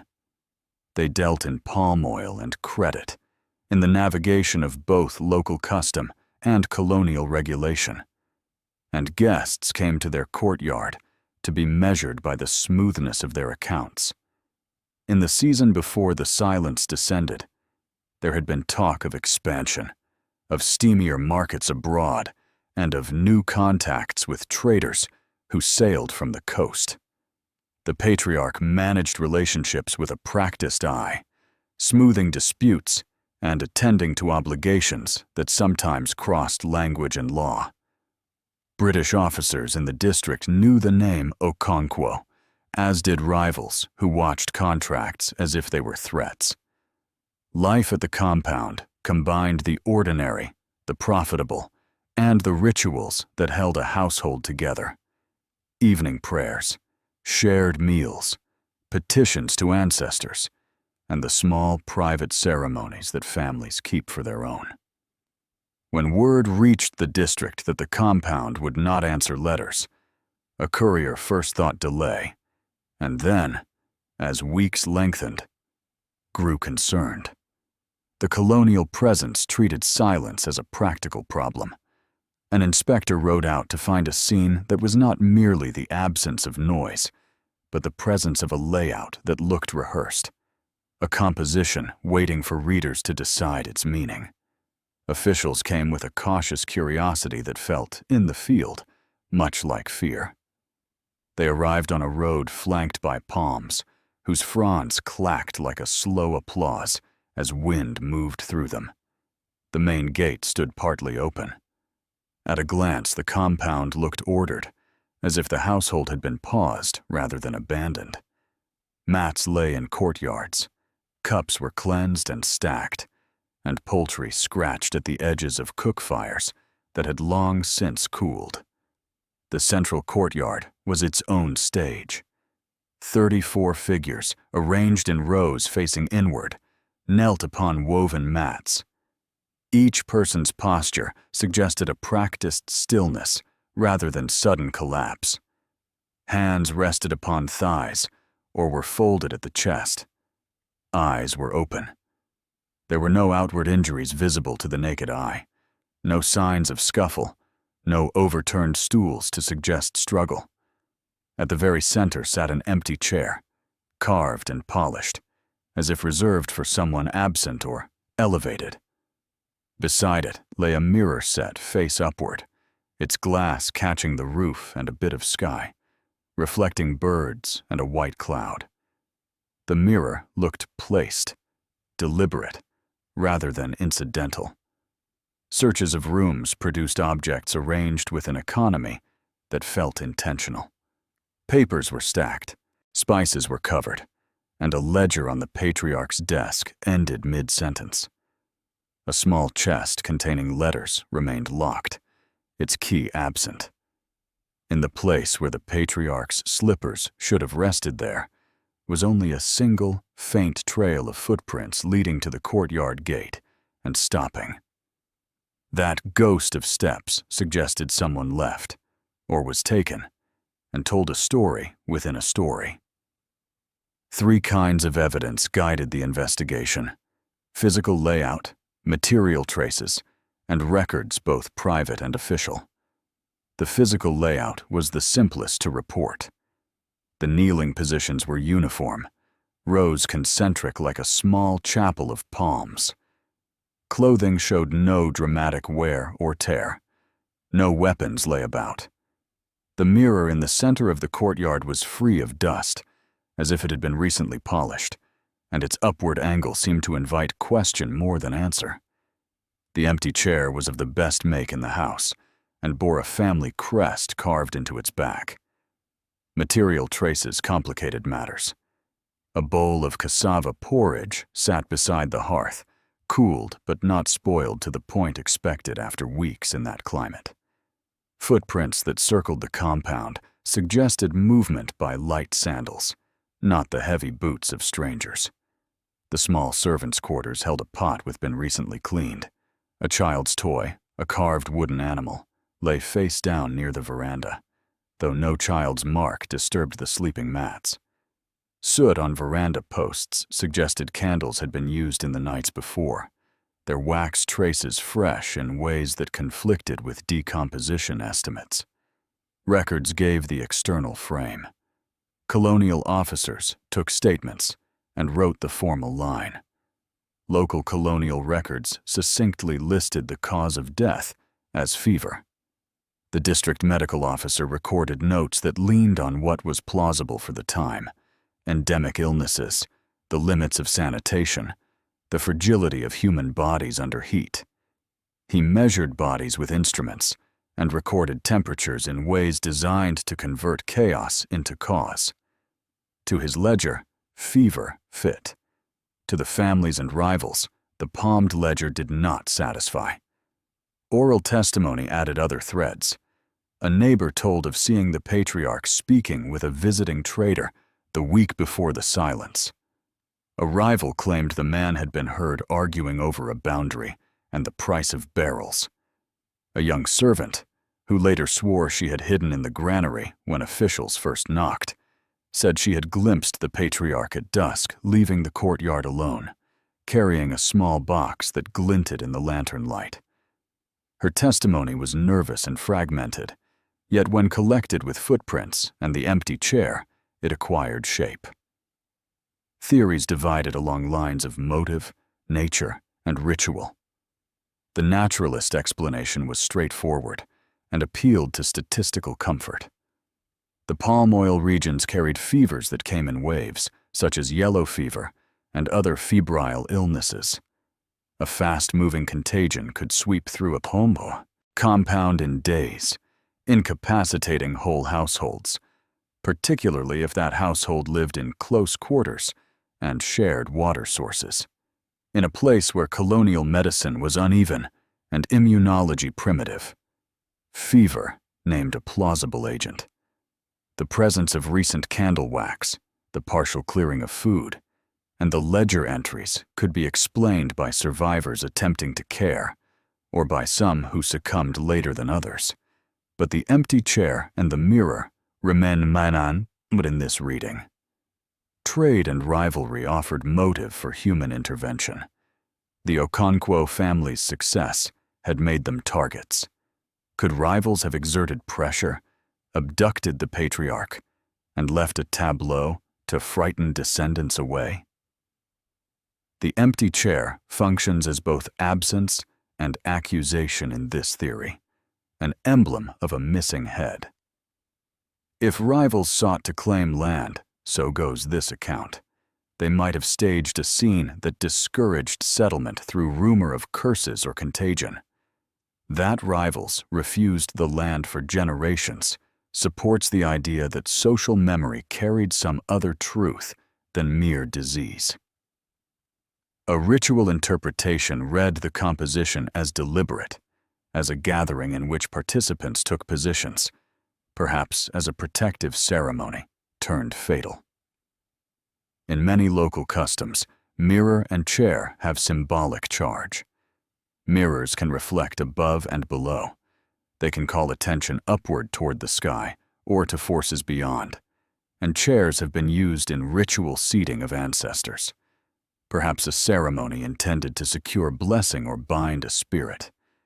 Instead called attention to a threat, or perhaps the patriarch himself enacted something that required sacrifice or feigned departure, leaving his household to enact a rite whose cost was miscalculated.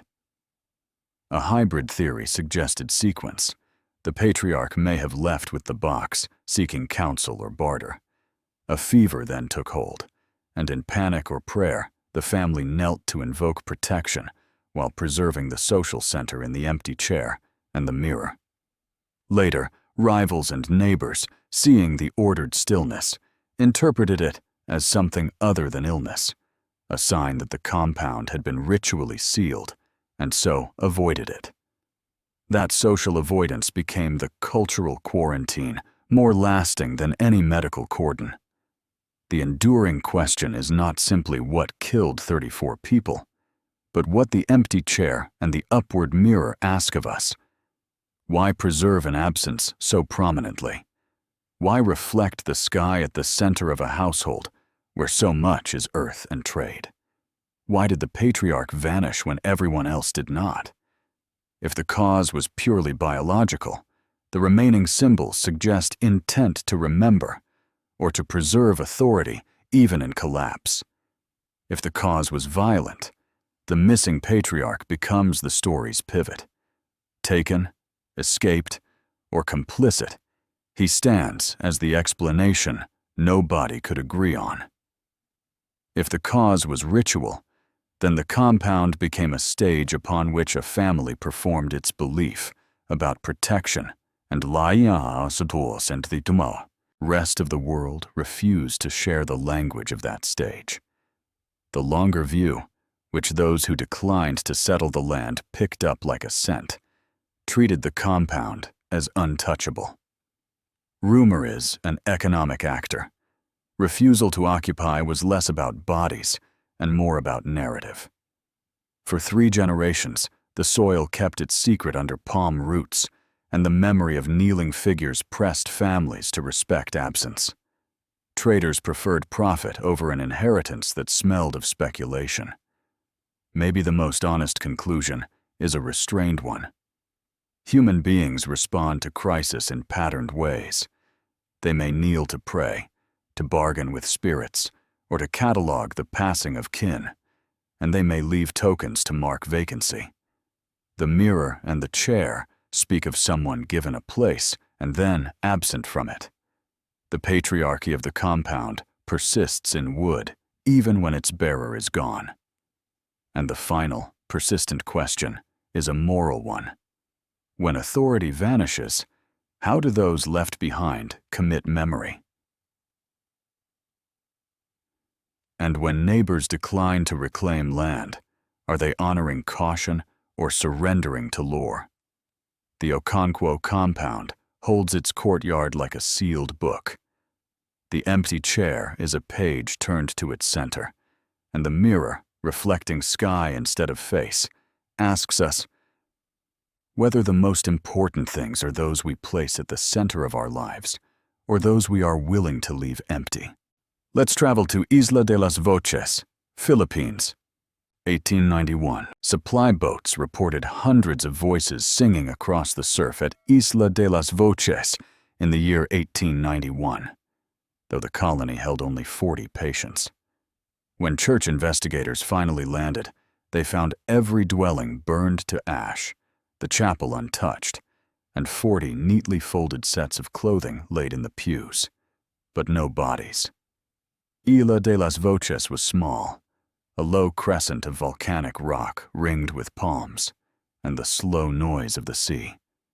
Spanish friars established the leper colony as an act of charity and control, a place both remote and claimed, where illness could be tended away from port towns, and the colony's 40 patients could be sheltered. The friars kept careful registers, sent weekly requests for rice and tobacco, and marked the island's comings and goings in a ledger that smelled of salt and ink. The island sat on a shipping lane frequently used by coastal vessels. Sailors talked about the place politely, as one speaks of a strange harbor, and they trusted the friars to maintain order. In the first years, the colony fit the practical rhythm of supply and prayer, of cures attempted and comforts offered. Then the reports started to shift. Men who had been at sea all night returned pale and unsettled, and their captains altered courses or lingered at a distance. The ledger still requested provisions, but the ledger alone could not hold what men began to tell one another in taverns and at piers. It took the church months to act. The friars in the nearest town tried to withhold alarm, suggesting storms had delayed ships or that fishermen had invented tale. Eventually, the bishop sent a small party, both to confirm need and to quiet rumor.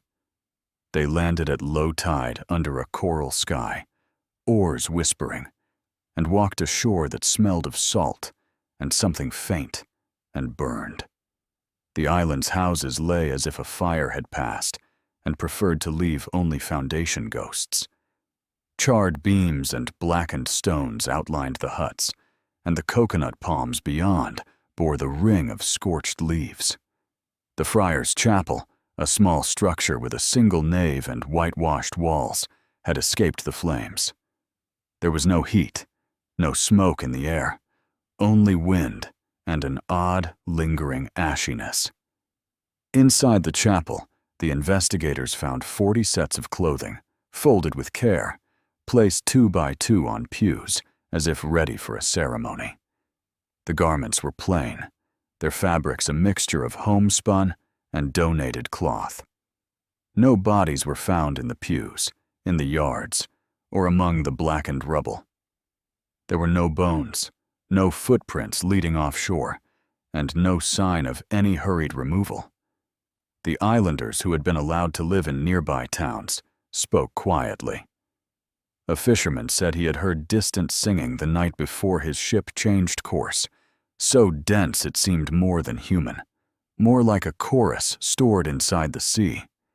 Another sailor swore he had seen lights move across the bay, where no light should be. Rumor, once it begins to congeal, asks for witnesses, and the Biwa chapel's neat rows of clothing provided a stubborn focal point. Investigators collected what could be recorded. The physical evidence was precise in its absences and presences. The burned hut suggested a conflagration that had run quickly through tinder and that had not been tended to afterward. The pattern of burn marks showed fuel directed away from the chapel, as if something had been spared on purpose or had refused to burn. The chapel's threshold bore traces of ash, but its interior was clean and dry. The clothing was folded uniformly, each set bearing the faint smell of incense rather than smoke. The friar's registers offered a partial timeline. Goods had arrived irregularly over several months. Shipments missed and then resumed, then missed again. The last ledger entry before the investigation was a short note, written in a cramped hand. Voices at night. Men do not come. After that, the pages stopped. Correspondence from the island had a jitter to it, ink smudged as if hands were shaking. Oral testimony enclosed odd sensory details. Sailors who altered their course reported a singing that arrived at a distance, layered and unlocated, as if produced by many throats spread wide across the reef. Some described a kind of echo that multiplied a single phrase into a chorus. Others, with less romance, heard a tonal humming that vibrated under the hull and set loose a nausea in those whose stomachs trusted the ocean. The investigators could not reproduce the sounds from the island, yet the accounts were consistent enough to indicate a phenomenon not restricted to one unreliable narrator. Finally, there was the long after. Those who returned to nearby ports swore the singing continued for years. Fishermen reported hearing voices on certain nights, especially when the moon was young. The sound did not belong to any single family or practice of prayer. It floated on the wind, a chorus without mouths in sight. A practical theory suggested human departure followed by fire. The residents may have been taken by ship or fled to other islands, leaving clothing behind, either as a ritual cache or a hurried forgetfulness. The fires could have been accidental, begun by unattended lamps after those left had gone. The singing could be a phenomenon of sound carried and distorted by the wind and reef, a natural chorus of owls, gulls, and moving water that sailors misinterpreted in the dark. This is the least romantic account, yet it accounts for many elements, especially the lack of remains. A second, more social explanation looked to containment and stigma. Leper colonies were subject to shame and fear. It is possible that authorities, or families worried about contagion, evacuated the patients under circumstances the registers recorded as formal, but did not explain fully. Clothing folded in the chapel could be a symbolic act. Garments laid aside, the self left as offering. A carefully arranged denouement performed by caretakers. That interpretation treats the scene as a human arrangement, intended to mark absence rather than to conceal it. Ritual and religious practices provided another reading. In Catholic and syncretic rites, the use of clothing in memory and the preservation of a consecrated building have precedence. The friars may have held a vigil, removing garments for prayer and placing them in the chapel as an act of intercession. A pilgrimage of song could have arisen, as survivors and neighbors returned each night to sing into the wind, a chant repeated until it became indistinguishable from a chorus of the island itself. The continued reports of singing for a decade support the idea that grief and ritual created a soundscape that stayed with people. A final, uncanny cluster of theories embraced the supernatural. Islanders told tales of places where voices gather, where the sea keeps the sound of many mouths, and then returns it like a tide. The chapel's preservation, the neat folding of clothes, and the absence of bodies suggested to some that the island's occupants had been translated, removed by some force that left signs, but no corpses. In those accounts, the voices were not memories, but manifestations, a permanent echo that the sea or the land had absorbed and released. Such explanations operate outside forensic comfort, yet they matched the experiential reports that practical accounts strained to dismiss. The question that remains is less about method and more about intent and reception. Why fold the clothing and leave the chapel intact, if departure or destruction was the outcome? Who constrained the island into this single frame, that of ritualized absence? And what is a voice, if not the mark of a presence we cannot otherwise recover? Perhaps the simplest answer is also the least satisfying. People who face abandonment shape what they can leave behind to be read in a certain way. Clothing folded in a chapel reads as dignity preserved. It reads as a statement that the community matters, that the self is not wreckage, but something arranged for return. The fires might have been an act of erasure, or an accident, or a farewell that refused to burn what was sacred. The continuing singing may be memory given sound by those who refuse to forget, or it may be wind transformed into chorus by cove and reef. Isla de las Voces keeps its sound like a small, insoluble jewel. When fishermen say they hear hundreds singing, they are naming a lack that their ears make visible. The island offers no ledger entry that completes the story. It offers only its chapel, empty yet arranged, and the echo of 100 voices that will not be satisfied by a ledger. The lingering question, then, is an invitation. Are we to treat the singing as error, as grief, or as something that insists the vanished were not only lost, but heard? Each answer tells us more about how we listen, and how communities choose to remember those who vanish from sight, but not from sound. Our next story takes us to Thornberry Workhouse, Yorkshire, England, 1847. In the deep winter of 1847, the master of Thornberry Workhouse barred the door and would not let inspectors enter for 9 days, citing quarantine. When officials finally forced passage, the building ran as if nothing had happened. Yet 300 souls from the week before had vanished, and the master could not speak. Thornberry sat on a bleak stretch of Yorkshire, a place where coal smoke met iron sky. The workhouse had been built to contain poverty, to sort the desperate from the manageable. And in the year of the Irish famine, hundreds came seeking bread and shelter.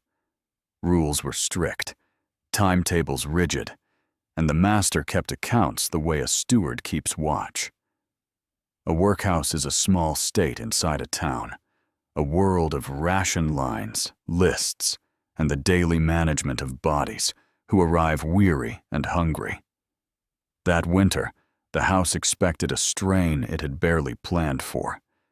Yet the strain unfolded into something that would be recorded with uneasy hands in parish ledgers, and then whispered as a local story.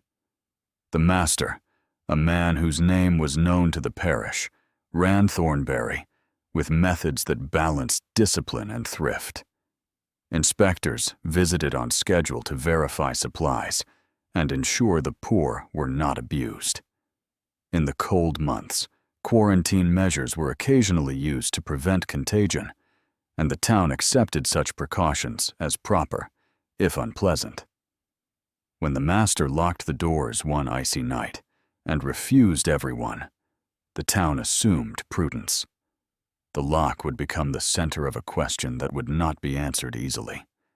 On the 9th day, the inspectors returned with constables. Snow lay deep in the lanes, and breath of men made the windows glow like lanterns. They battered the outer door, their knock sounding more like a summons than complaint. The lock gave, and light and the smell of baking and stew spilled out, a house functioning in the precise way of a place that had not been abandoned or ransacked. Inside the workhouse, the daily noise persisted, the clatter of tin plates, the measured shuffle of service, the careful folding of blankets. New men in aprons moved along corridors with the practiced rhythm of staff who had been there a while. The dining hall held a steady hum, as if day 9 were simply one more day in a long list. But records told a different story. The registers from the week before listed over 300 arrivals, families, and single men who had been received and entered into the ledger. Those names were real, inked in the master's careful hand. Now, the overseers found no trace of them among the inmates. The original master was not among the staff. He was discovered in the coal cellar, curled on damp earth, alive but unresponsive. His eyes moved under lids as if seeing in another room. He did not answer greetings, he did not account for the missing people, and he never again spoke. The man who had barred the doors and written the lists became a mute witness who could not clarify the house's sudden reorganization. Investigators collected what they could from the scene, and their notebooks filled with tidy observations that did not simplify what had happened. The physical evidence was both ordinary and strange. First, the registers. The week before recorded more than 300 names, times of entry and ration allotments. Officials verified the ink and the hand, and the original documents were authenticated. Yet the present roster inside the workhouse listed a different set of names, men and women, who swore they had been residents for months, in some cases, years. Interviewed together, they described routines and relationships with a familiarity that belied the assertion that 300 had arrived only days earlier. Second, the building showed no signs of forced removal. Beds were made, personal effects arranged, and the kitchen still held a pot of soup on the stove. There were no fresh graves, no hidden rooms, and no evidence that large numbers had been moved by secret doors. The supply closet showed recent provisioning, and the coal cellar where the master had been found bore footprints that suggested a solitary descent rather than a multitude. The cellar air was thick and cold, and the master's clothes were untouched but soiled from crouching.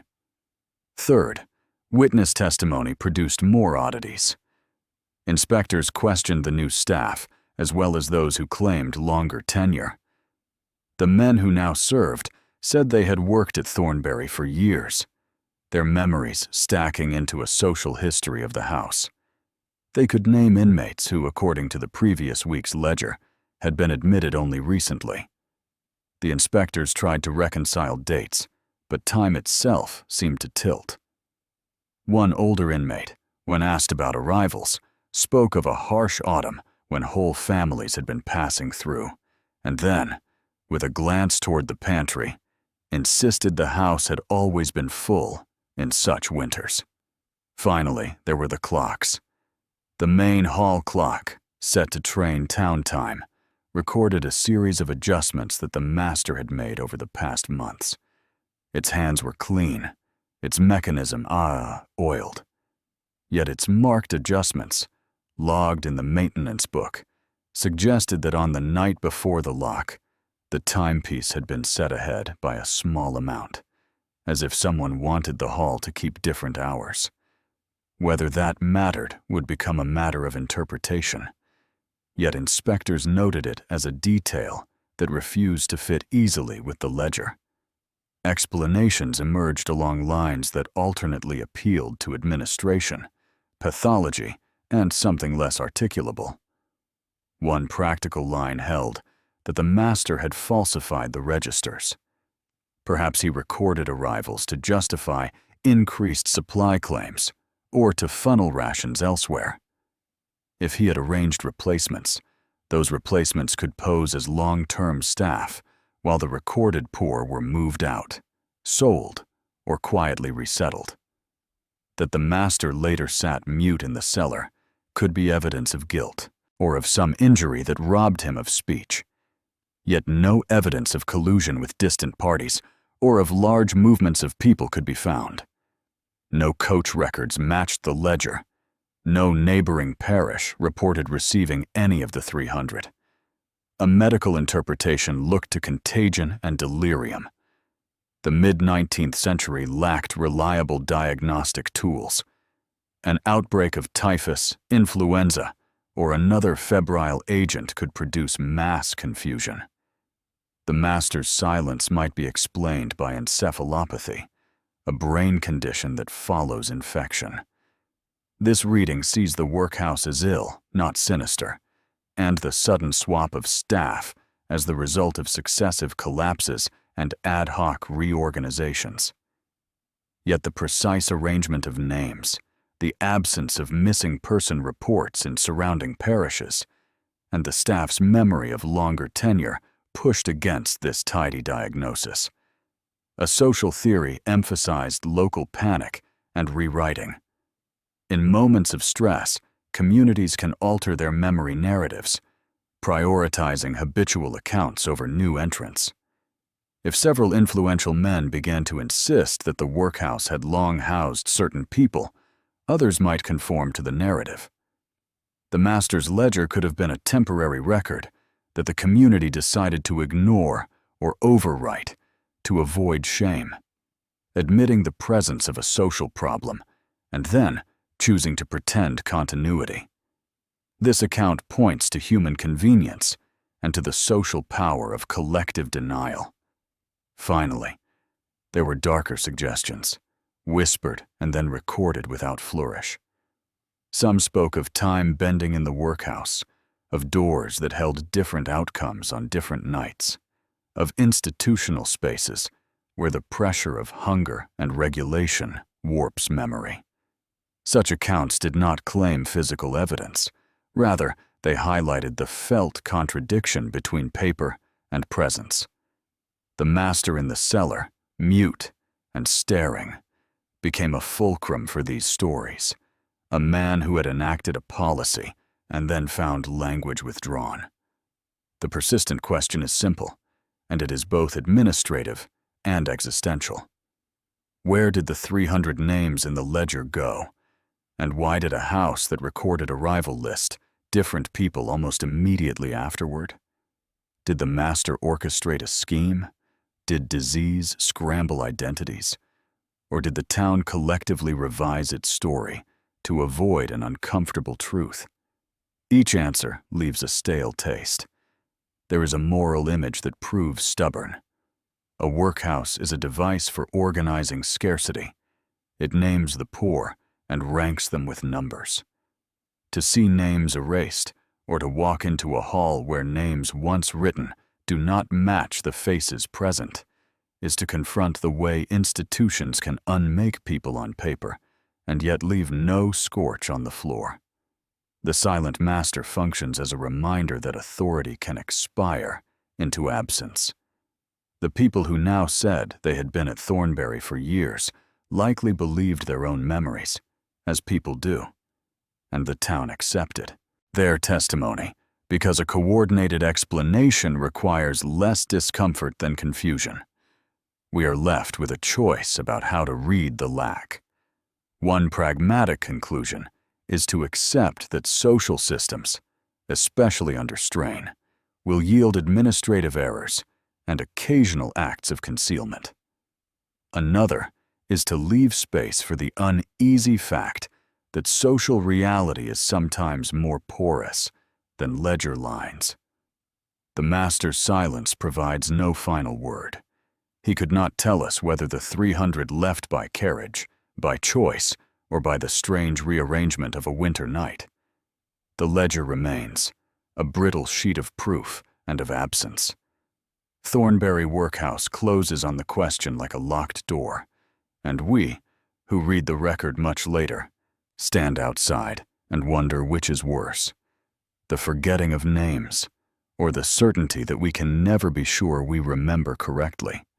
Next, we'll dive into the eerie history of the Ashworth Textile Mill, Massachusetts, USA, 1912.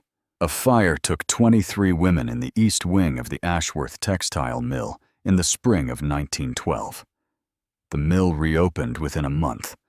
Soon after, workers swore a 26th woman appeared in group photographs, standing where no one remembered her being. Records showed 23 deaths and 47 on the clock.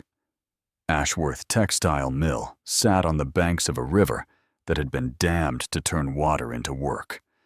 Wakefield and neighboring towns fed it with young immigrant women who came to New England for wages and, for many, fragile safety.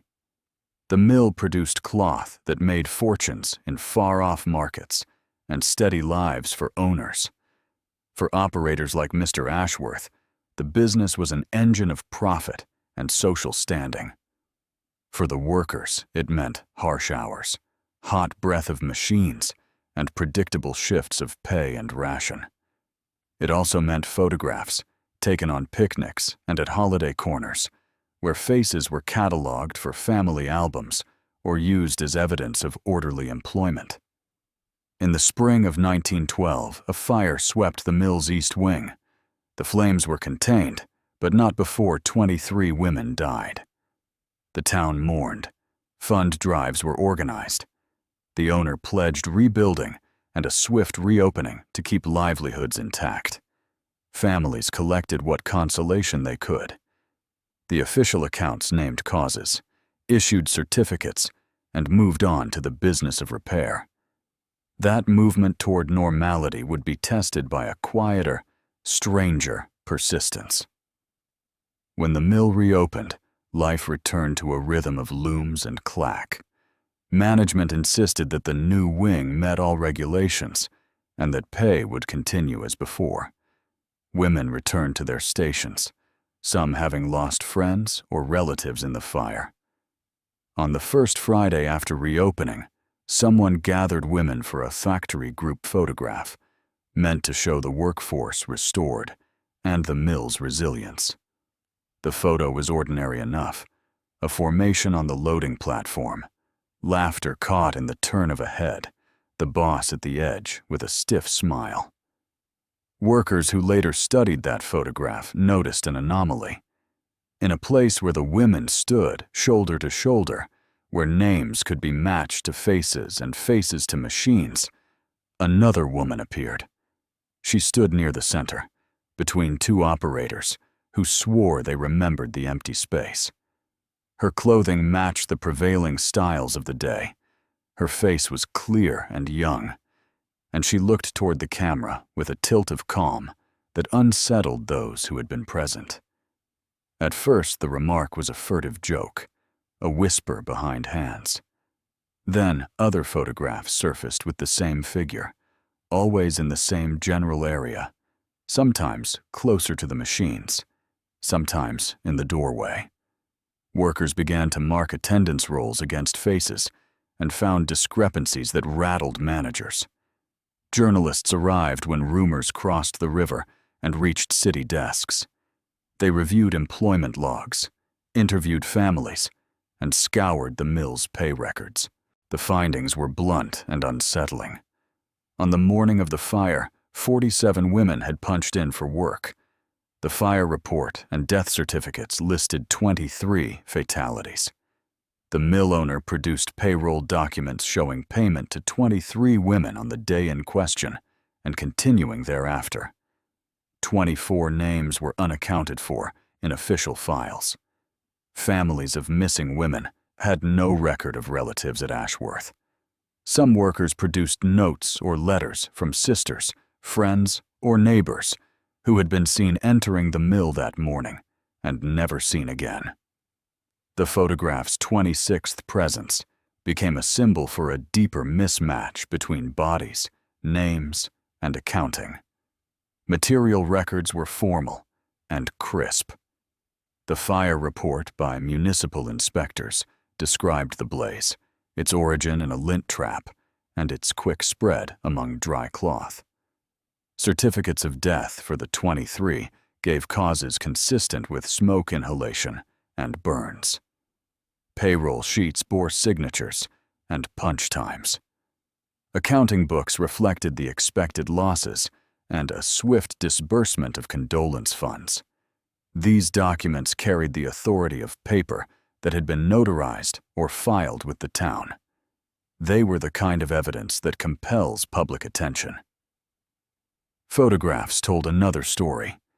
Enlargements revealed that the 26th woman did not suffer smoke stains, nor did her blouse show the singeing that would mark a worker who had stood in the east wing during the blaze.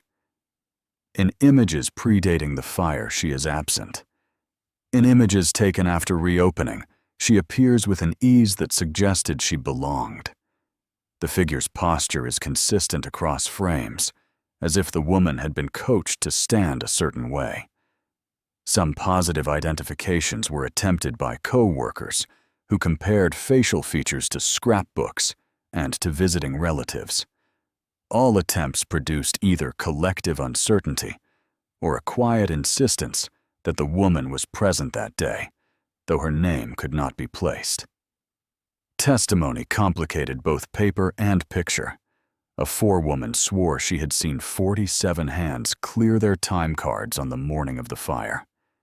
A young man who drove a delivery cart remembered a group of women leaving the mill for a picnic in the yard the day before and counted 47 faces. Families who expected bodies came to the coroner's office only to find death certificates that did not match what they thought they knew. Some mothers claimed a daughter had left in a hurry and never returned. Others insisted there had been no daughter employed at the mill at all. Memory became contested fact. Finally, there was behavior after the fire. Some workers later refused to be alone near the east wing. Small groups gathered to compare photographs and to point at differences. The owner's descendants refused interviews, and the mill's public relations team retreated into silence. The community split along lines of faith in documents and faith in sight. The discrepancy between the number known to have clocked in and the number officially recorded became a wound that would not heal. Explanations clustered in ways that reflected the era, social tensions, and the psychology of loss. A practical theory held that clerical error and opportunism explained the gap. Payroll could have been manipulated to reduce compensation, or names might have been omitted in haste during the tragedy. In an age where immigrant workers had less legal recourse, managers could erase laborers from records without immediate consequence. This theory does not explain the photographic appearances, yet it fits the material reality of power and record-keeping in early 20th century industry. Another explanation pointed to human trafficking and exploitation. The missing 24 might have been undocumented migrants or transient women whose presence at the mill was not recorded intentionally. After a disaster, employers sometimes concealed counts to avoid liability or to smother scandal. If the owner chose to report fewer deaths to limit compensation or legal exposure, photographs that reminded workers of uncounted colleagues would become an inconvenient truth that the company sought to control. A psychological theory considered how communal grief and guilt can manifest as collective hallucination. Group photographs can birth shared delusions when grief seeks faces to fill absence. The 26th woman might be a projection, a collective apparition assembled from memory and hope. In this reading, the photographs were misread, developed with imperfections that the eye completed into a face. Memory expectations, and the need for accountability can conspire to produce certainty where evidence is equivocal. This explanation is unsatisfying to those who hold the photographs as objective truth. A more unsettling theory crossed into the uncanny. Workers' stories of a figure appearing in photographs became a rumor about a presence that resisted paperwork. The 26th woman turned into a kind of ghost, a person whose existence could be seen but not formally acknowledged. Such a figure offered a moral indictment. The missing bodies were not merely lost to ledger, but to a social system that turned people into numbers and then erased them when inconvenient. The figure's photographic presence would then be a protest lodged in emulsion, a trace that demanded attention when institutions refused it. The persistent and painful question is this: who were the missing 24, and why does their absence persist in paper while their presence insists in photographs? Does the truth lie in clerical indifference and corporate self-preservation? Or does it lie in a communal refusal to let some lives be counted as full persons? Whatever the answer, the story lingers as a moral puzzle.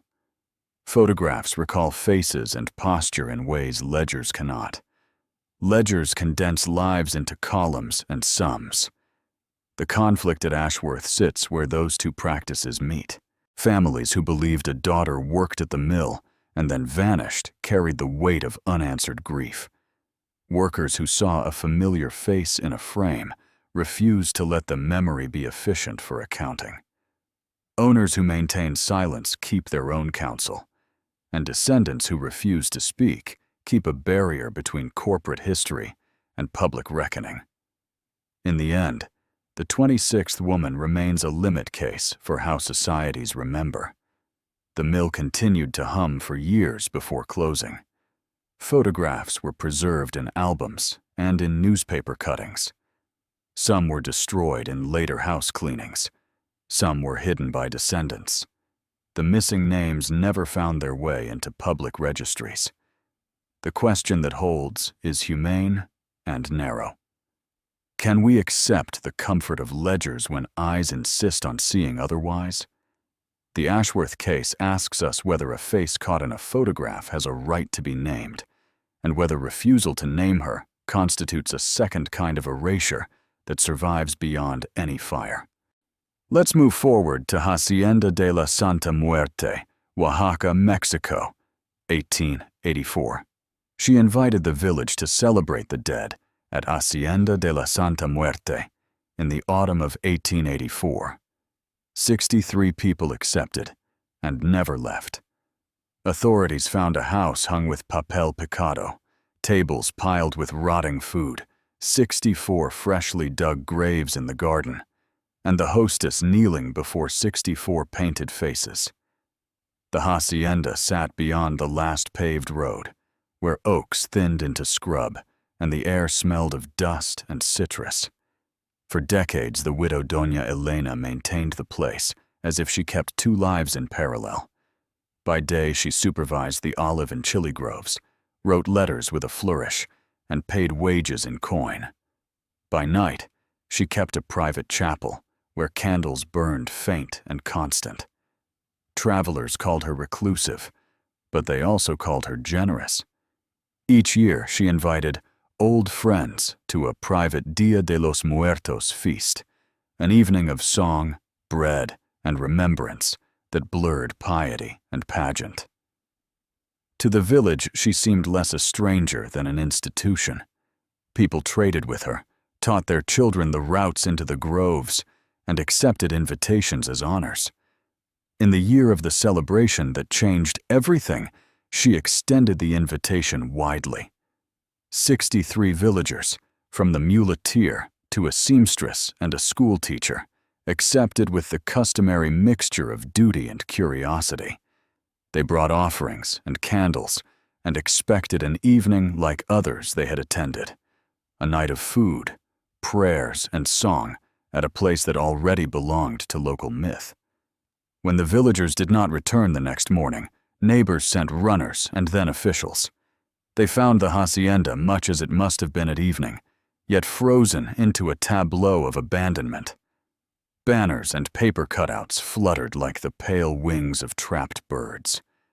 Tables were set under strings of lights, plates piled with food that had gone soft and foul, and bread that had begun to bloom with spores. Chairs were pushed back, as if people had risen and left, but no tracks led away from the courtyard. The garden contained its own cruel geometry. 64 graves had been cut into the earth in a neat grid and lined at the bottoms with lumber. Fresh soil had been mounded and tamped, and the footprints of those who had dug were visible in the soft dirt. All the graves were empty. There were no bones, no shrouds, and no traces that bodies had been removed by cart or river. Even the graves themselves felt like a statement more than a concealment, as if someone had prepared a display rather than an actual burial. Inside the chapel, they found Doña Elena, a small figure still kneeling before an altar. She had not been burned, nor had she been wounded. The priest who first saw her said she looked like a woman who had been waiting to hear an answer. On the altar were 64 small portrait paintings, each canvas no larger than a hand. The paintings were done with care and with a steadiness that suggested practice rather than haste. Faces looked out from those panels, none of which matched the missing villagers. Material traces were striking in their clarity. The feast layout suggested a party interrupted by some intent rather than by chaos. Tablecloths were strewn with sugar skulls and candles. Dishes lay half full, and glasses had rings where they had cooled. The graves were dug to a depth consistent with human internment, each lined with timber and tamped earth. The chapel walls were covered with votive offerings and small ex-votos, yet the portraits on the altar were different from the typical devotional painting. They were not saints or ancestors known to the village. They were faces painted in a style that mixed realism with a strange idealization, lips closed in smiles that seemed painted on like ornaments. Documentary evidence complicated ecclesiastical certainties. Doña Elena's ledger showed she had paid for the feast, bought large quantities of food, and hired additional hands for the night. Letters in her bureau included invitations she had written and sealed to the 63 villagers who accepted.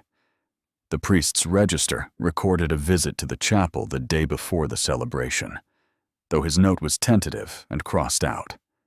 There was a ledger entry that read simply, "Preparations complete. They will be welcomed," written in Doña Elena's hand. No further entries closed the circle. Witness impressions mattered to the social record more than to the forensic tray. A muleteer arrived at dawn with a crate of oranges to give as an offering and found the gate ajar. He told the investigators he had heard music the night before, a chorus that rose and then stopped. A seamstress said she had seen a light in the chapel late and had thought it a vigil. A child who had been promised candy by Doña Elena swore she had seen the woman in the yard the evening before, but had been sent away because the grown-ups said the games were finished. These recollections agreed on an atmosphere of ceremony, not panic. Most curious was the set of paintings. Several skilled hands examined the canvases and noted their peculiar provenance. The pigments matched materials available in the region, but the varnish suggested the hand of someone who preserved works for public display. Stylistic elements pointed to training, perhaps an atelier in the city, and yet the faces were not portraits of the local population. The features were ambiguous in origin. Hair, eyes, and skin were rendered with empathetic detail, but none of the painted names matched the registry of the village, the records in the neighboring towns, or the lists of traveling families for that year. One line insisted on ritual misstep. Doña Elena may have believed she had found a way to gather friends and house them in a liminal space between life and death as part of a private liturgy. The 64 graves could have been symbolic preparations, strong statements meant to bind or protect, and the portraits could represent the souls she wished to call. If something in her rite went wrong, the result might be an absence without corpse. This theory depends on a sequence of belief brought on by grief and isolation, and it treats the portraits as petitions rather than records. Another account leaned to practical horror. Perhaps the guests were led away at some moment and removed by force, sold into some distant servitude, or spirited off by men with reasons to empty a village fast. The graves might then be an attempt to create a cover narrative, a display to stop searches. Yet the absence of tracks and the careful care of the feast argued against a hurried abduction, and moving 63 people without leaving a trace in a rural area with many witnesses seems improbable. A third view emphasized social theater. Doña Elena's annual rites had always balanced on the edge of spectacle. She may have staged an elaborate performance meant to terrify and impress, a night of simulated death followed by a revelation. The portraits would be part of the set, paintings of invented ancestors or imaginary friends. The performance might have spun out of control. Perhaps the villagers agreed to play along, or perhaps they became participants in a ritual they did not fully understand. A final interpretation drifted toward the uncanny. Some of the older villagers told tales of a woman who kept company not with the living, but with images that could be mistaken for persons. They said Doña Elena entertained strangers and painted them as gifts, then sought their presence more than their company. In this reading, the portraits took the place of bodies, and the graves were symbolic receptacles for absence. The uncanny reading asks whether a person can be willed into being by devotion, and whether an altar can hold a presence that is not flesh. The lasting question is simple and pointed. What did Doña Elena place on her altar? And why did the faces there not belong to the village she entertained? If cruelty or commerce explains the disappearance, the portraits are trophies or substitutions, a sententious library that mocks the missing. If ritual explains it, the portraits are instruments, and the graves promises gone wrong. If the uncanny is true, the altar marks a bargain between seeing and possessing. Each answer insists on a different moral vocabulary. There is a human detail that complicates closure. The widow's own body at the chapel threshold read like both penance and exhaustion. She did not plead. She did not point. Kneeling as if in prayer, she held a look that made the priest think of waiting rather than of victory. Perhaps she had sought to fill her house with the company she wanted, and then found the company literal in a way she could not control. Perhaps she had tried to make faces last, and in making them, she invented a demand that could not be satisfied by paint alone. The villagers refused to forget. For decades, families would avoid the road to the hacienda, and for a generation, no one lived in the house. Fields around it breathed with fallow. The portraits were taken to the priest's custody and later misplaced. Stories hardened into warnings for children about accepting hospitality without knowing its price. Historians later speculated. Detectives arrived and found nothing conclusive. The graves remained empty, the altar remained full of unaccountable faces, and the number 64 hung in the valley like a question that would not accept an easy answer. In the end, the hacienda asks us what we mean when we try to keep the dead close. Do we honor loss by remembering, or do we risk transgressing by substituting image for presence? Do we trade in faces when the self has been lost? And if we do, what does that trade cost the living? The narrow moral of the story is this.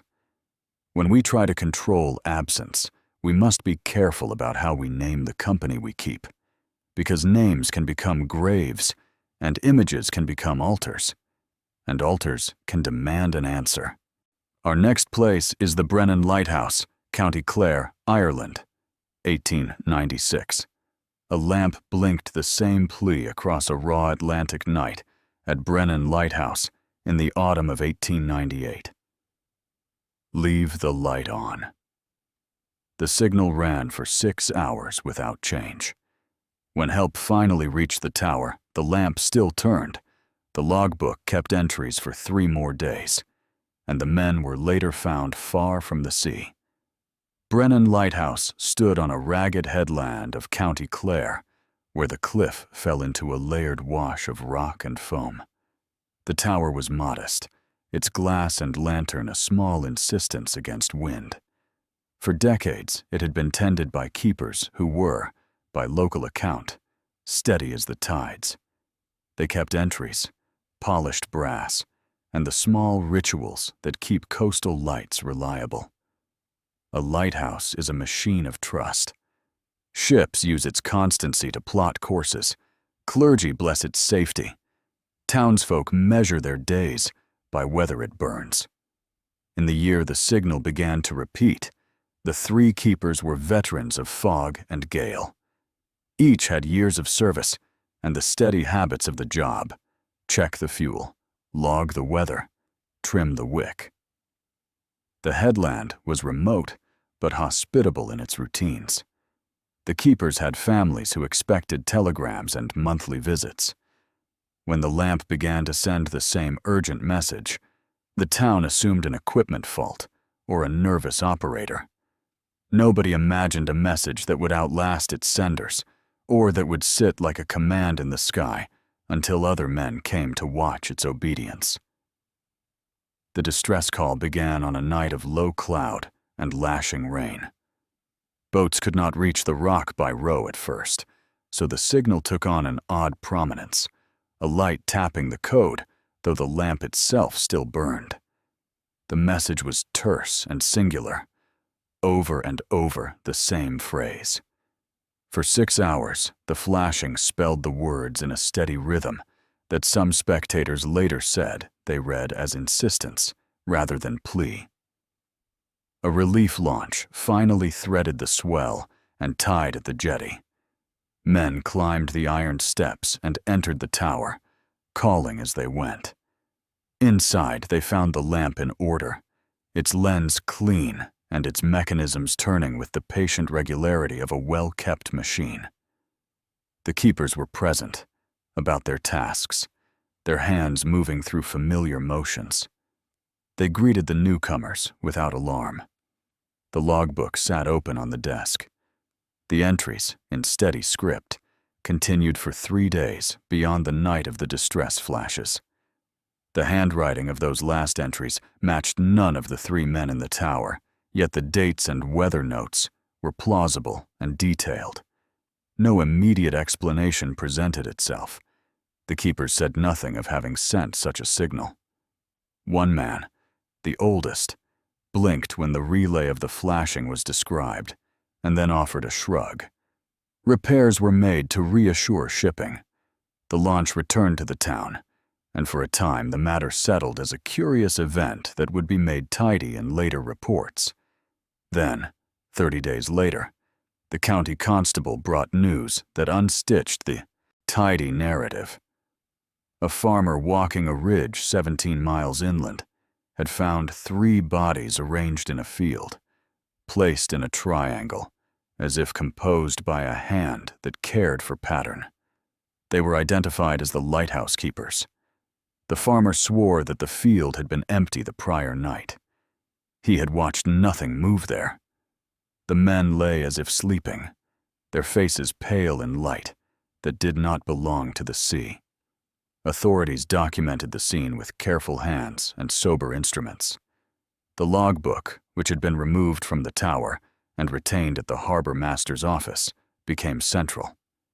Its ink dated entries precisely. The last 3 days' pages bore a hand that, when compared carefully, matched no one on the island. Graphologists of the time would later note that the script was oddly regular, almost mechanical, with a slant that suggested a practiced copyist rather than a keeper writing from wet hands. Medical examiners recorded causes of death consistent with exposure. There were no marks of violence on the bodies. Clothes were weathered, but intact. The arrangement of the three corpses in a triangular geometry suggested deliberation, as if someone had laid them down with intention rather than having them collapse where they stood. The farmer who found them swore he had seen nothing the night before, and his testimony was corroborated by a neighbor who said the field had been worked a day earlier and showed no signs of recent disturbance. Further evidence came from the lighthouse itself. Instruments were inspected. The lamp had adequate oil. The mechanism beat the hour. The signal records collected by passing ships confirmed the repeat of the same phrase for 6 hours.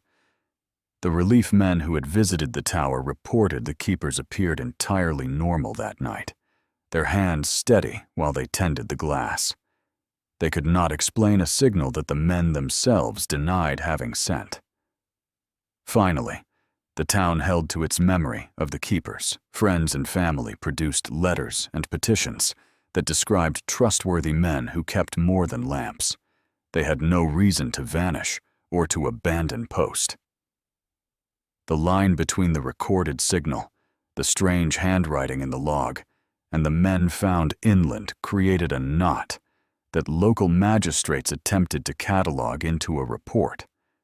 But reports recorded facts, not meanings, and the meanings here multiplied.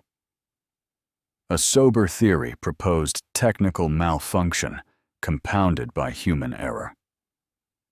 The relief party speculated that a short in the lamp's signaling gear might have repeated a stuck message, and that the keepers, occupied with routine and possibly sleep-deprived, could have failed to notice. The presence of the odd hand in the log was explained as writing done by a visiting scribe or a clerk copying entries when the keeper's hand was unavailable.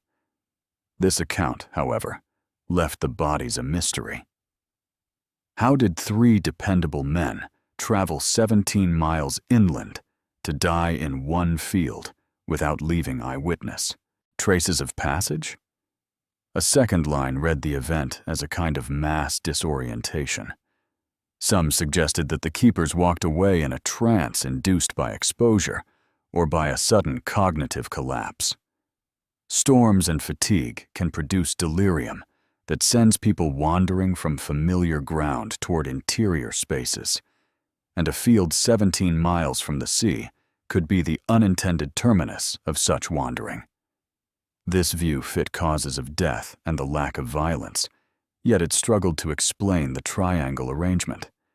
If men collapse while delirious, their bodies tend to be where they fall, not posed in a geometric formation. A third theory considered social pressure and ritual. Lighthouses sit at the boundary of human law and chaotic sea. The 3 men could have been engaged in a ceremonial action, perhaps a trial or a penance, that patterned their bodies deliberately. The repeating message, insistently reading, "Leave the light on," could be a command addressed to absent listeners, a mantra turned into a lamp code. The odd handwriting in the logbook might be a copy of a ritual text. Such interpretations bring the narrative into the terrain of belief and commit the error of reading intentional design where none might exist. Yet they cannot be dismissed because the triangle felt deliberate. A final cluster of explanations drifted toward the uncanny. Some townspeople whispered of a presence at the tower that could exert a will. They imagined a figure tall as a mast standing at the door, a silhouette that demanded the light stay burning, and that later moved men away from the coast into interior fields. In those accounts, the odd log entries become the handwriting of something other than human intention. Skeptics dismissed such talk as seaside superstition, but stories of coastal sentinels and of beings that prefer a lamp left burning circulated in taverns and in the margins of official records. All these accounts return to a single, stubborn question. Who wrote the last days in the log, and what did the message mean before it was a plea? The lamp's code is a small language of duty. Leave the light on. Reads like command, like care, like insistence. But care for whom? For ships? For a presence that requires watchfulness? For an absence that calls from inland?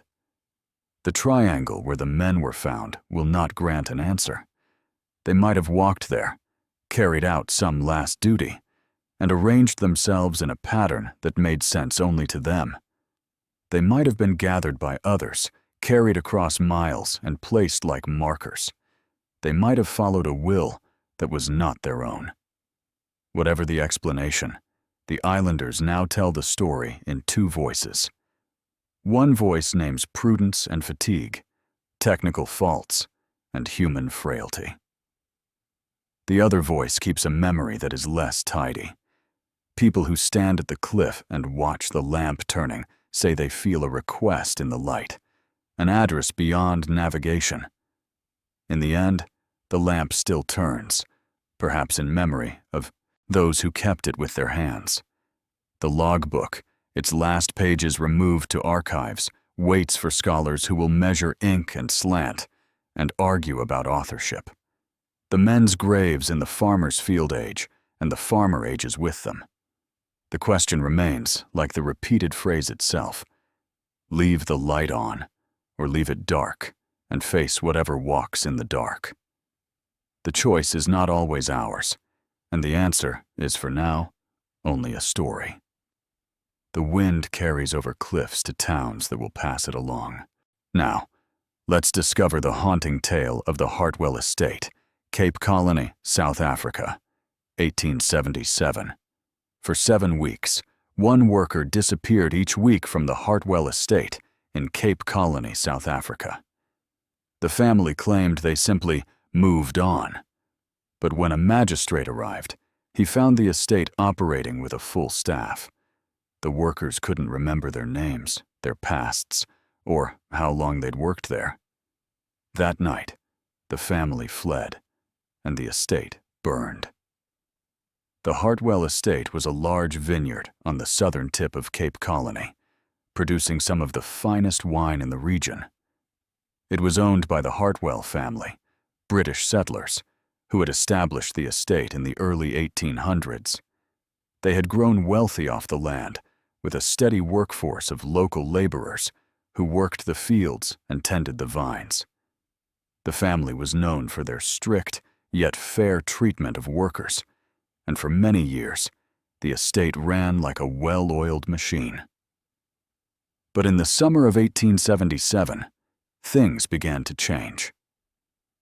It started with the disappearance of one of the workers, a young woman named Rosa. She had worked on the estate for years, and when she failed to show up for her shift one morning, the family assumed she had simply left to seek other work, as people often did. But as the weeks went by, more and more workers began to disappear, one each week, without any trace. At first, the family didn't think much of it. Workers came and went, as they always had.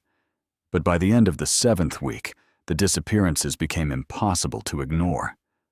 The family sent for the magistrate to investigate, fearing that something sinister might be at play. But what he found would leave everyone involved questioning reality itself. When the magistrate arrived at the estate, he was greeted by an unexpected sight. The estate, despite the unexplained disappearances, was operating at full capacity. The vineyards were well tended, the crops harvested, and the workers moved about their tasks with practiced efficiency. The family insisted that everything was normal, and there was no need for concern. But the magistrate's suspicions grew as he began to speak with the workers. When he asked for their names, the workers looked at him blankly, as if they had no idea who they were. Not a single one could recall where they had come from, how long they had been working at the estate, or even their own names. It was as though they had all suddenly lost their memory, as though their identities had been erased.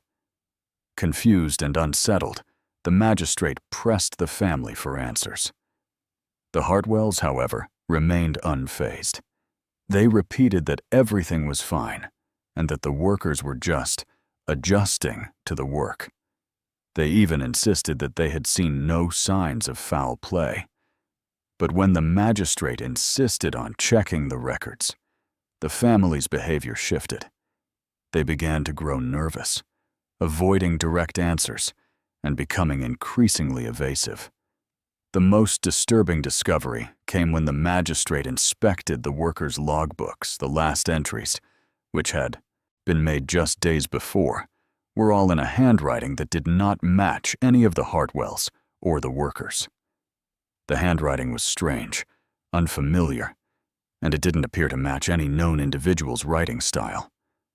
Worse still, the dates on the records indicated that everything on the estate was functioning as it had before the disappearances, with no indication of any major disruption or illness. The entries seemed to suggest that nothing had changed at all, despite the growing number of missing workers. As the magistrate began to piece together the unsettling puzzle, the Hartwell family's behavior became more erratic. That night, the family left the estate without any warning or explanation. They boarded a ship bound for England, and no one ever saw them again. The evidence from the investigation was sparse, yet deeply unsettling. The logbooks, which had once been meticulously kept by the family, now contained pages of strange, unfamiliar handwriting that no one could attribute to any of the workers or the family. The records showed that the estate was running smoothly, despite the disappearance of more than a dozen workers. The family's refusal to answer questions and their sudden departure only deepened the mystery. The workers who remained on the estate gave vague answers when asked about the disappearances. Some claimed they had never known the missing workers, while others insisted that the people who had disappeared were still alive, though no one could explain where they had gone. No one could say how long they had worked at the estate, or why they had stayed. The more the magistrate pressed, the more the workers' responses became vague, as though they were speaking through fog. The most disturbing physical evidence came when the magistrate returned to the estate after the Hartwells had left. The mansion, which had been grand and pristine when the family had lived there, was now abandoned.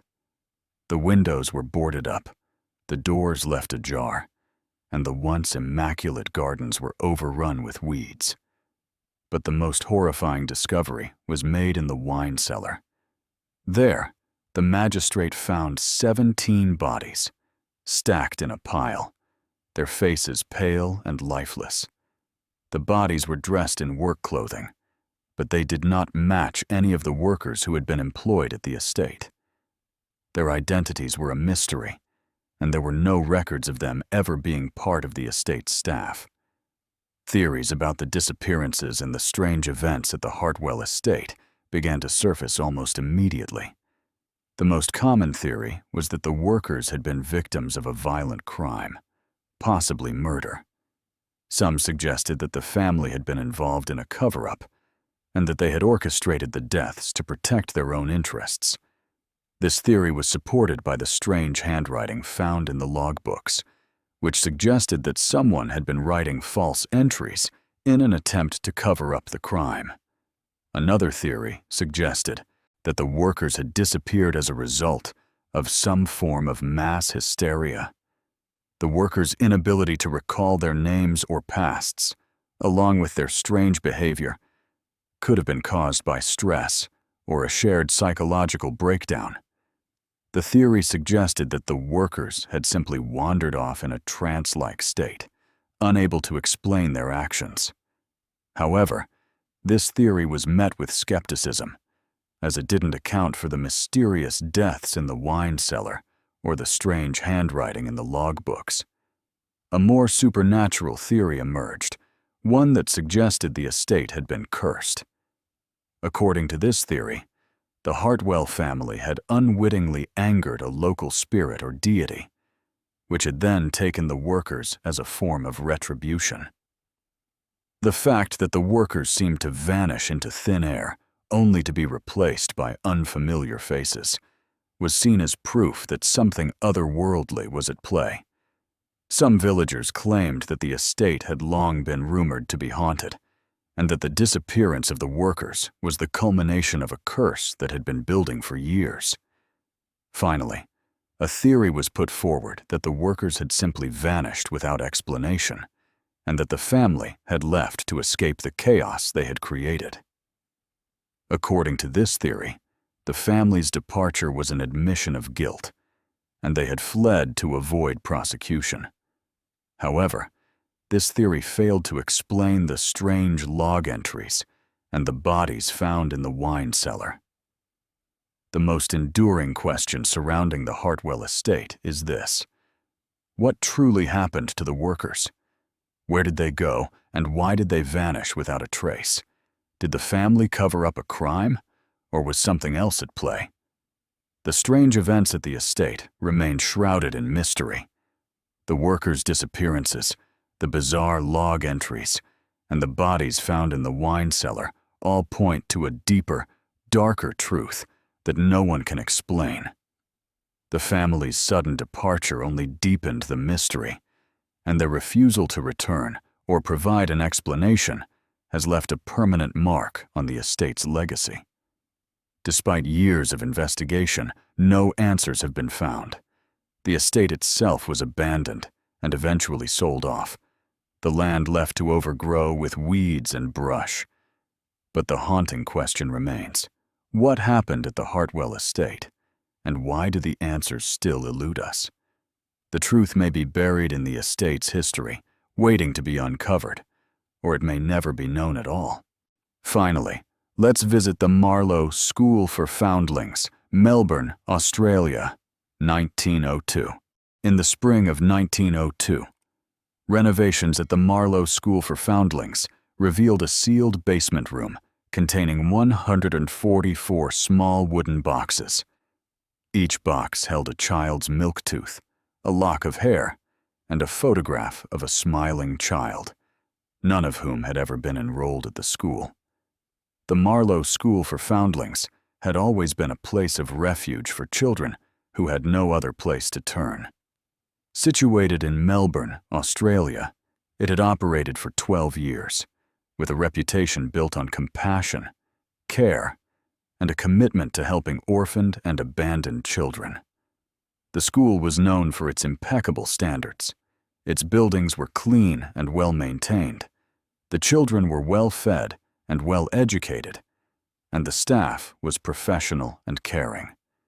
It was the kind of place that inspired trust, and many in the community spoke highly of its work.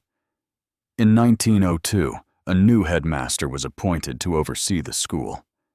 His name was William Harrington, a stern but fair man who took his position very seriously. Harrington was tasked with modernizing the school, improving its facilities, and overseeing some much-needed renovations. The East Dormitory, which had been the oldest building on the grounds, was scheduled to undergo extensive work, including the renovation of its basement. What the workers uncovered in the basement during the renovations would forever change the school's legacy. Hidden behind a sealed wall, they found a small, dark room that had been untouched for years. Inside, stacked neatly on the floor, were 144 small wooden boxes, each no larger than a shoebox. The workers, curious about the contents, carefully opened one of the boxes, only to be met with an eerie sight. Inside were a child's milk tooth, a lock of hair, and a photograph of a smiling child. There were no names or identifying marks on the photographs or boxes, but the children in the images appeared to be happy and well cared for. The workers reported the find to Harrington immediately. He was alarmed, but also intrigued. What could these boxes possibly mean?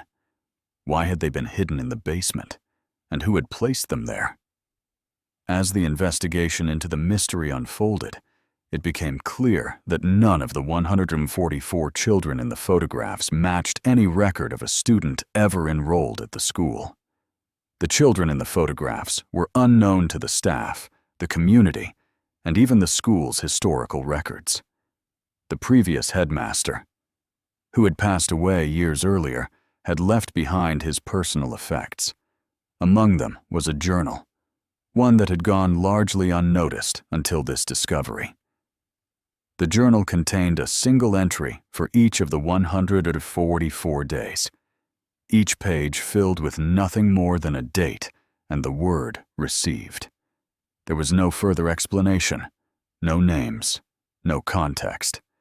Just the word received next to the date. The question now was clear. What happened to these 144 children?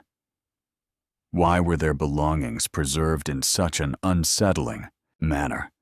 And why were they never recorded in the school's history?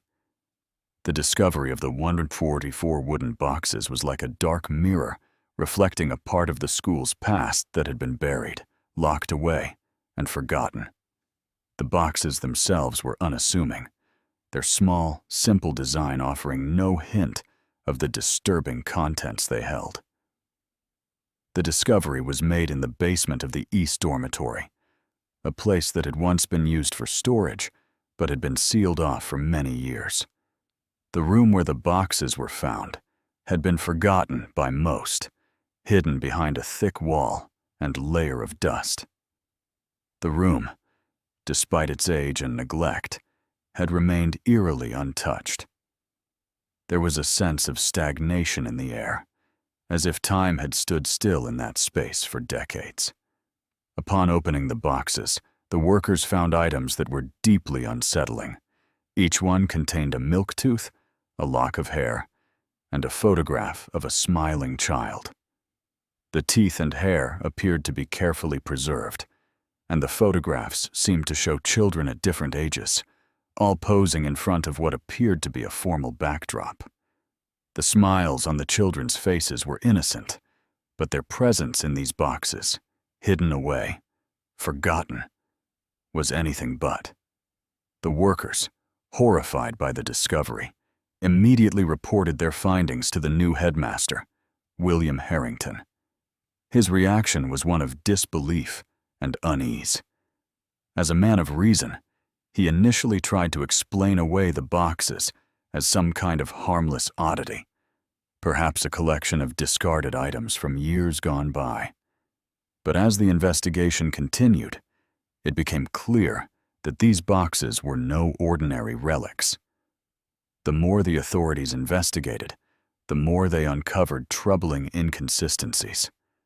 The records of the school showed no mention of the Hartwell children in the photographs. They were not listed as students, nor were they ever reported to have been admitted to the orphanage.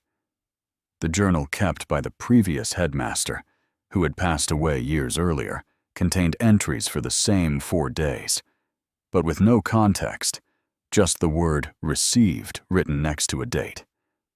The lack of detail was baffling. What did received mean? Why was this word used? And why were the children never acknowledged in the school's records? The most obvious evidence in the case was the discovery of the 144 boxes, each one containing a milk tooth, a lock of hair, and a photograph of a smiling child. These items, carefully preserved and stored for an unknown purpose, were the primary physical evidence of the mystery. The boxes were made of plain wood, with no identifying markings or labels. They were simple, yet hauntingly methodical in their construction. The photographs were perhaps the most unsettling aspect of the discovery. The children in the pictures appeared to be well cared for, their smiles genuine. But who were they, and why were they never part of the school's official records? The photographs offered no clues as to their identities, and the children seemed to belong to no known family, no recorded history. The milk teeth and locks of hair were also perplexing. Why were they kept, And why were they paired with photographs of children who had never been enrolled in the school? The teeth and hair were clearly those of young children, carefully preserved as if they held some kind of significance.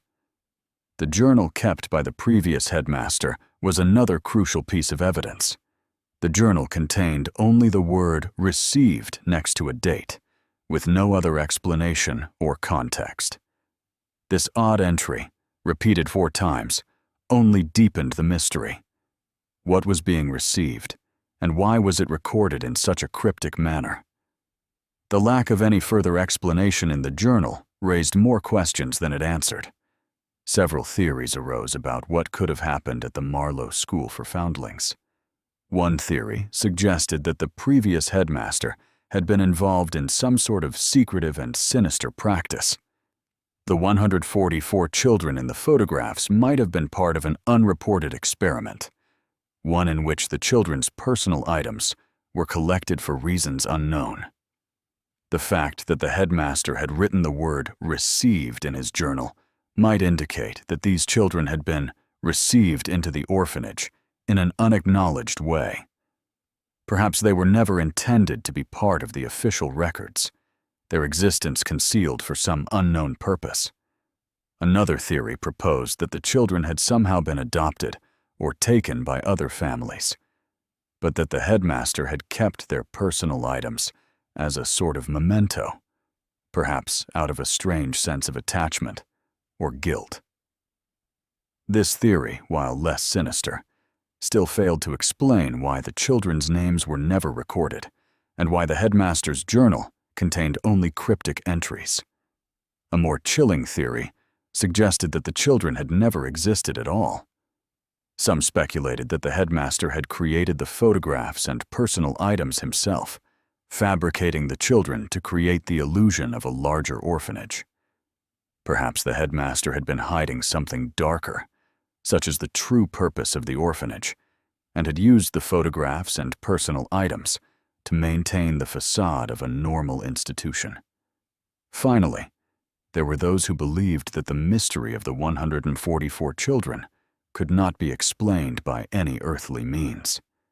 Some villagers whispered that the orphanage was haunted, and that the children in the photographs were not of this world. The received entries in the headmaster's journal were seen as proof that the children had been brought into the orphanage by some supernatural force, one that the headmaster had been powerless to stop. The most lingering question remains: who were the 144 children in the photographs, and what happened to them? Why were their personal items kept, and why was their existence erased from the official records? The discovery of the wooden boxes and the photographs raises more questions than it answers, leaving a dark shadow over the history of the Marlo School for Foundlings. No one knows for sure what happened at the orphanage, and the mystery remains unsolved. The headmaster's journal, with its cryptic entries, offers no clarity, only more confusion. The truth may be buried in the past, hidden in the forgotten corners of the orphanage's history. But one thing is certain: the 144 children will never be forgotten, and their story will remain one of the most chilling mysteries in the history of Melbourne. If you've made it this far into the mystery and want to uncover more forgotten places where the past still lingers in the shadows, hit that like button and subscribe to the channel. There's always more to discover, and the truth is often hidden where least expected.